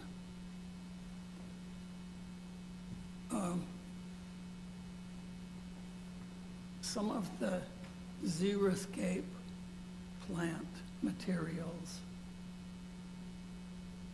example, rabbit brush, sagebrush, and a variety of others, are actually in the subject weed book.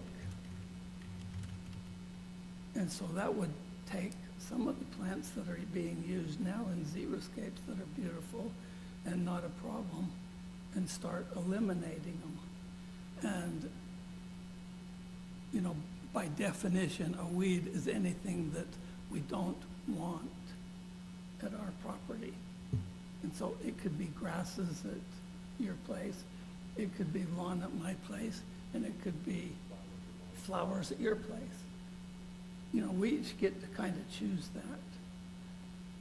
But I'm not in favor of adopting the Department of Agriculture book. I actually went through today the federal government's weed book, which I have a copy of, or I have, and the state of Utah's is incorporated within the federal one. And I think even in that, it includes some of the plants we really want, while taking out some of the ones that, like tumbleweeds and stuff, you know, that you don't want. So I'm okay with one in the park strip. I'm okay with 2, and on 3, I would eliminate that. And here's, at least temporarily, or for what we're recommending approval. So I don't know if you can see this, but I'm just going to pass it down the aisle. Okay, this is one of the trees that's on this list that's an acceptable suggested tree. Which tree is That's a lilac. And it's syringa, which is the bottom one, which is misspelled in both of them, reticulata. But as you can see, that's approximately 15 foot by 15 foot by 15 foot. And so what kind of a park strip type of vegetation is this? You know, totally unacceptable. And as I went through each of these, some of them are noted for the wood being extremely weak, therefore splitting. One of them is, it's noted for the unpleasant odor that the tree gives off. And I'm thinking, okay, great for Lehigh, great for South Jordan, not necessarily for Highland, you know. And so in my little mind, and I'm only one person, I would change that whole list, because it does not include things like magnolia and some of the other species that's small, that accomplishes what we want it to accomplish, that is not listed on here, along with maybe 1,000 others, and put as approved by the city or a licensed landscape architect within the city boundary. And that license is a national license, so, you know, it's, to me, it eliminates this stuff. And By the way, on this list of 12 items, 11 of them were incorrect, either incorrectly spelled, punctuated, or, you know, it's kind of a case of where Pseudotsuga menziesii and Pseudotsuga taxifolia sounds like two different things. It's actually the one place in botanical Latin where it's the same exact piece of vegetation. So that's why I say, put a licensed landscape architect. I was working with Chris, and we presented to the city the flip the strip thing, but without the government's requirements to encourage them to do it on their own to save water. If we say that everyone has to get a licensed landscaping architect to do that, that's a fee people don't want to pay for. If there is some kind of list or direction that would be applicable, that would be helpful. The size, 22 inches in height, kind of, as far as the shrubs shall not exceed, but as far as the right kind of vegetation, people need some direction, but they're not going to be able to all hire a landscape architect, because we're trying to flip the strips in Highland, like all of them.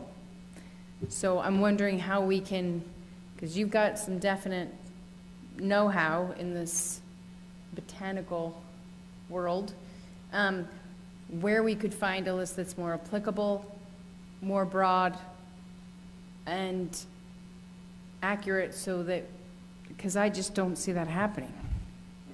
Like everyone trying to find, that's a lot of business for somebody to manage. Okay, I can probably answer that. Okay. Because I think that will help us all. In front of my residents, regardless of background. And I've got several books regarding plants in park strips and blah, blah, blah, blah, blah.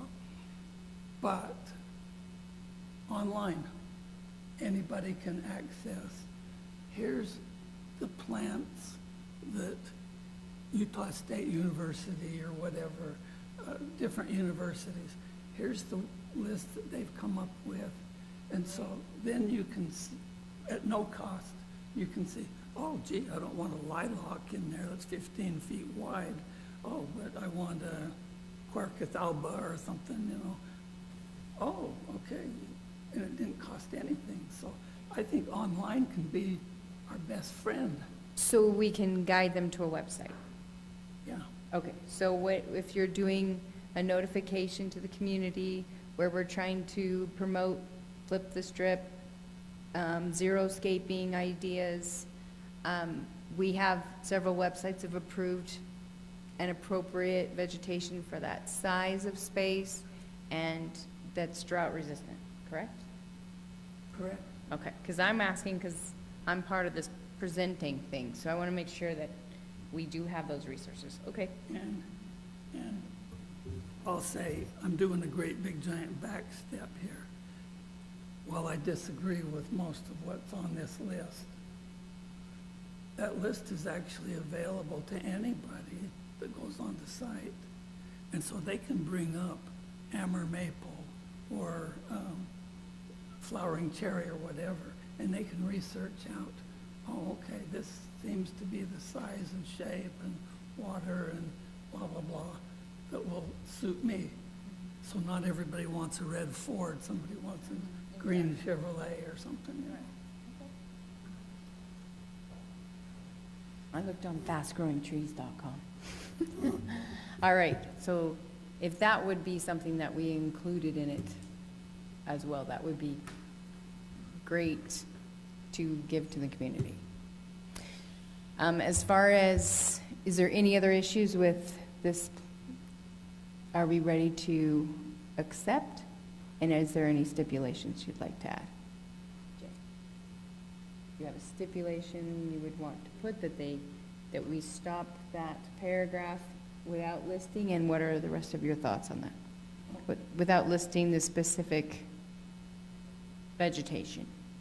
on that list. Yep, you could certainly have a stipulation to cut that off and remove the list of plants in there. And add appropriate And an website. appropriate website. You could also, if you'd like, either, any of you, it sounds like we have an expert in the field here, come up with an alternative amendment, that we all debate at a future commission meeting, and then, amend this code further to address the list of plants and Is there a matters. way to pass this with the stipulation that in future, we will come up with a list or direct Direct staff to do direct more research and staff work to do with- more yes. research on specific?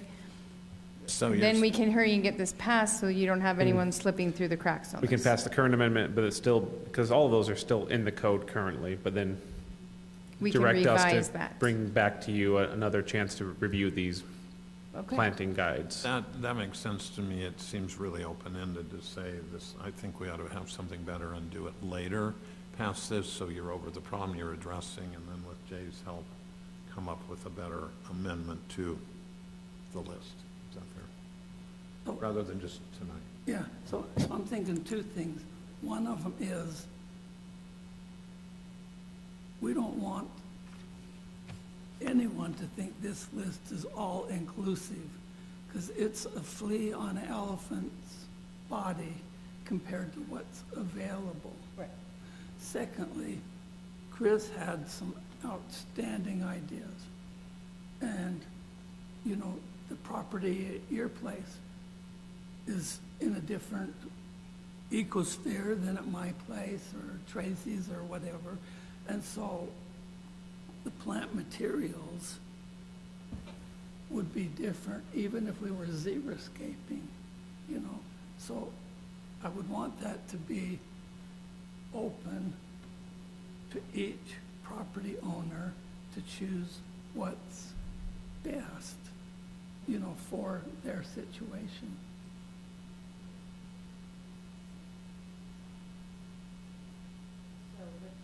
Proposed text amendment, if we look at what the slide that shows making a recommendation. So what we would be doing is approving section 3621 park or planter strips with an amendment, is that right? With a stipulation that. I'm sorry, with a stipulation that specific, the list of vegetation required or recommended or allowed be reviewed at a future date. Correct. Plus the minor wording change that we talked about earlier. Correct. It's a suggestion. Yes. I think it's good. I will make it. Not really. So I move that the Planning Commission recommend approval of the proposed amendment to Section 3-621 park or planter strips to clarify that the maintenance of the park strips is the responsibility of the, Property owner directly adjacent to that sidewalk is the language. thank you, with a stipulation that the specific vegetation selection and choice be reviewed at a future date. We have a question. Yes, Heather. Sorry, for clarification, did you say back of sidewalk or that? That. T-H-A-T? Maintained by the property owner directly adjacent to that THAT sidewalk. So I guess my only question is, can you, in an amendment, stipulate a future action? Is that, a point of order? That's what we want to do, but does that go in the amendment? Giving us That's- direction that's fine. I don't care. Yeah. I'm good as long as. It just ensures that we're responsible for coming back and bringing back a new proposal to you. It makes our responsibility a little bit more formal. And we wanted to include in that stipulation the elimination of the verbiage after, For the noxious weeds. after shrubs shall not exceed 22 inches in height. Stop. the end of Vegetation that shall not paragraph. include weeds. Because weeds is, It may, in my opinion, as staff, I think it may be something that would also need additional research before jumping to that conclusion right now. Just, I honestly haven't looked into that. okay. I know our code compliance officer has dealt with that a lot more than I have, so it would be good to consult with more staff before So this proposing a is, this change. can get visited as we come back. Okay. So what are we on the weeds?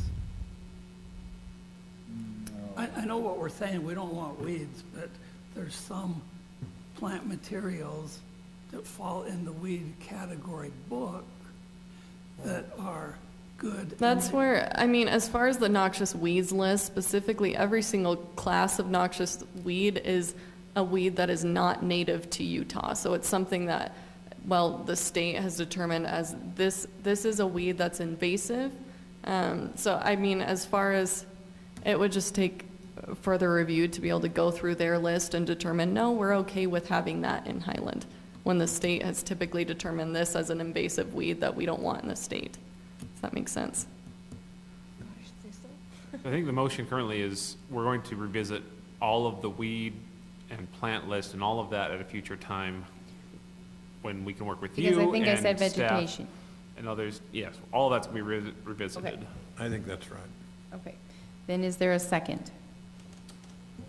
Sure. Second. Okay.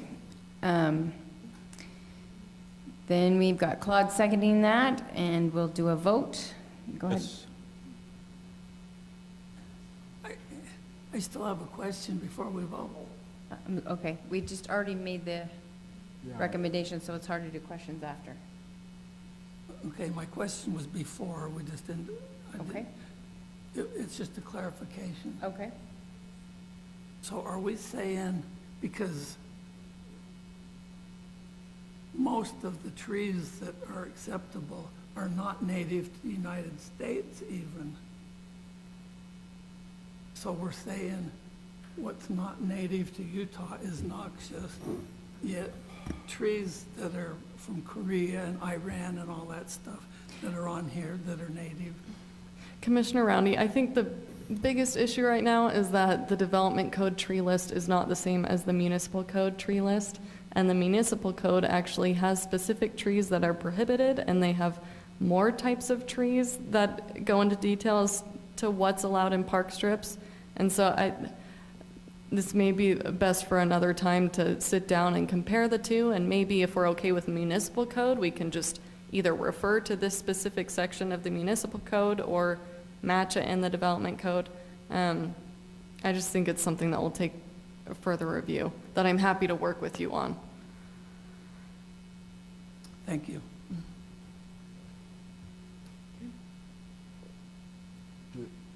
Are we okay with it seconding and we're voting? What do you think, Jay? Yeah. Yes. Yes. Yes. All right, that passes, and oh, my computer's off. All right, Planning Commission and staff communication items. Do I go over this, or do you, Kelly? You can. Thank you. Okay, 6A, future meetings. November 1st, City Council at 7 PM, City Hall. November 15th, Planning Commission, 7, City Hall. December 6th, City Council at 7, and December 13th, Planning Commission, 7. That should be all for our meeting, and is there Yeah, any? unless any other commissioners have something that Unless they anyone have has to. anything else they need to share. I was just going to ask, do we typically have those meetings? Or is there anything on the agenda? Or you'll let us know when, or if there I'll is let or you know not? as soon as I can. As of right Thank you. now, I'm not going to confirm, but as of right now, I'm planning on canceling the November meeting, and I know that we'll for sure have the December meeting. But Okay. If I'll let could you know just- as soon as I can. That's all I can ask, thank you. Thank you. Thank you, commissioners. And we are closing the meeting. I guess, do you have to, you move to adjourn? Oh, that's true. I just didn't see that up. and my Motion computer's to down. adjourn. Motion to adjourn. Is there a motion to adjourn the meeting? To adjourn the meeting. We've got that, and it's the second. Second. Thank you. Aye. Aye.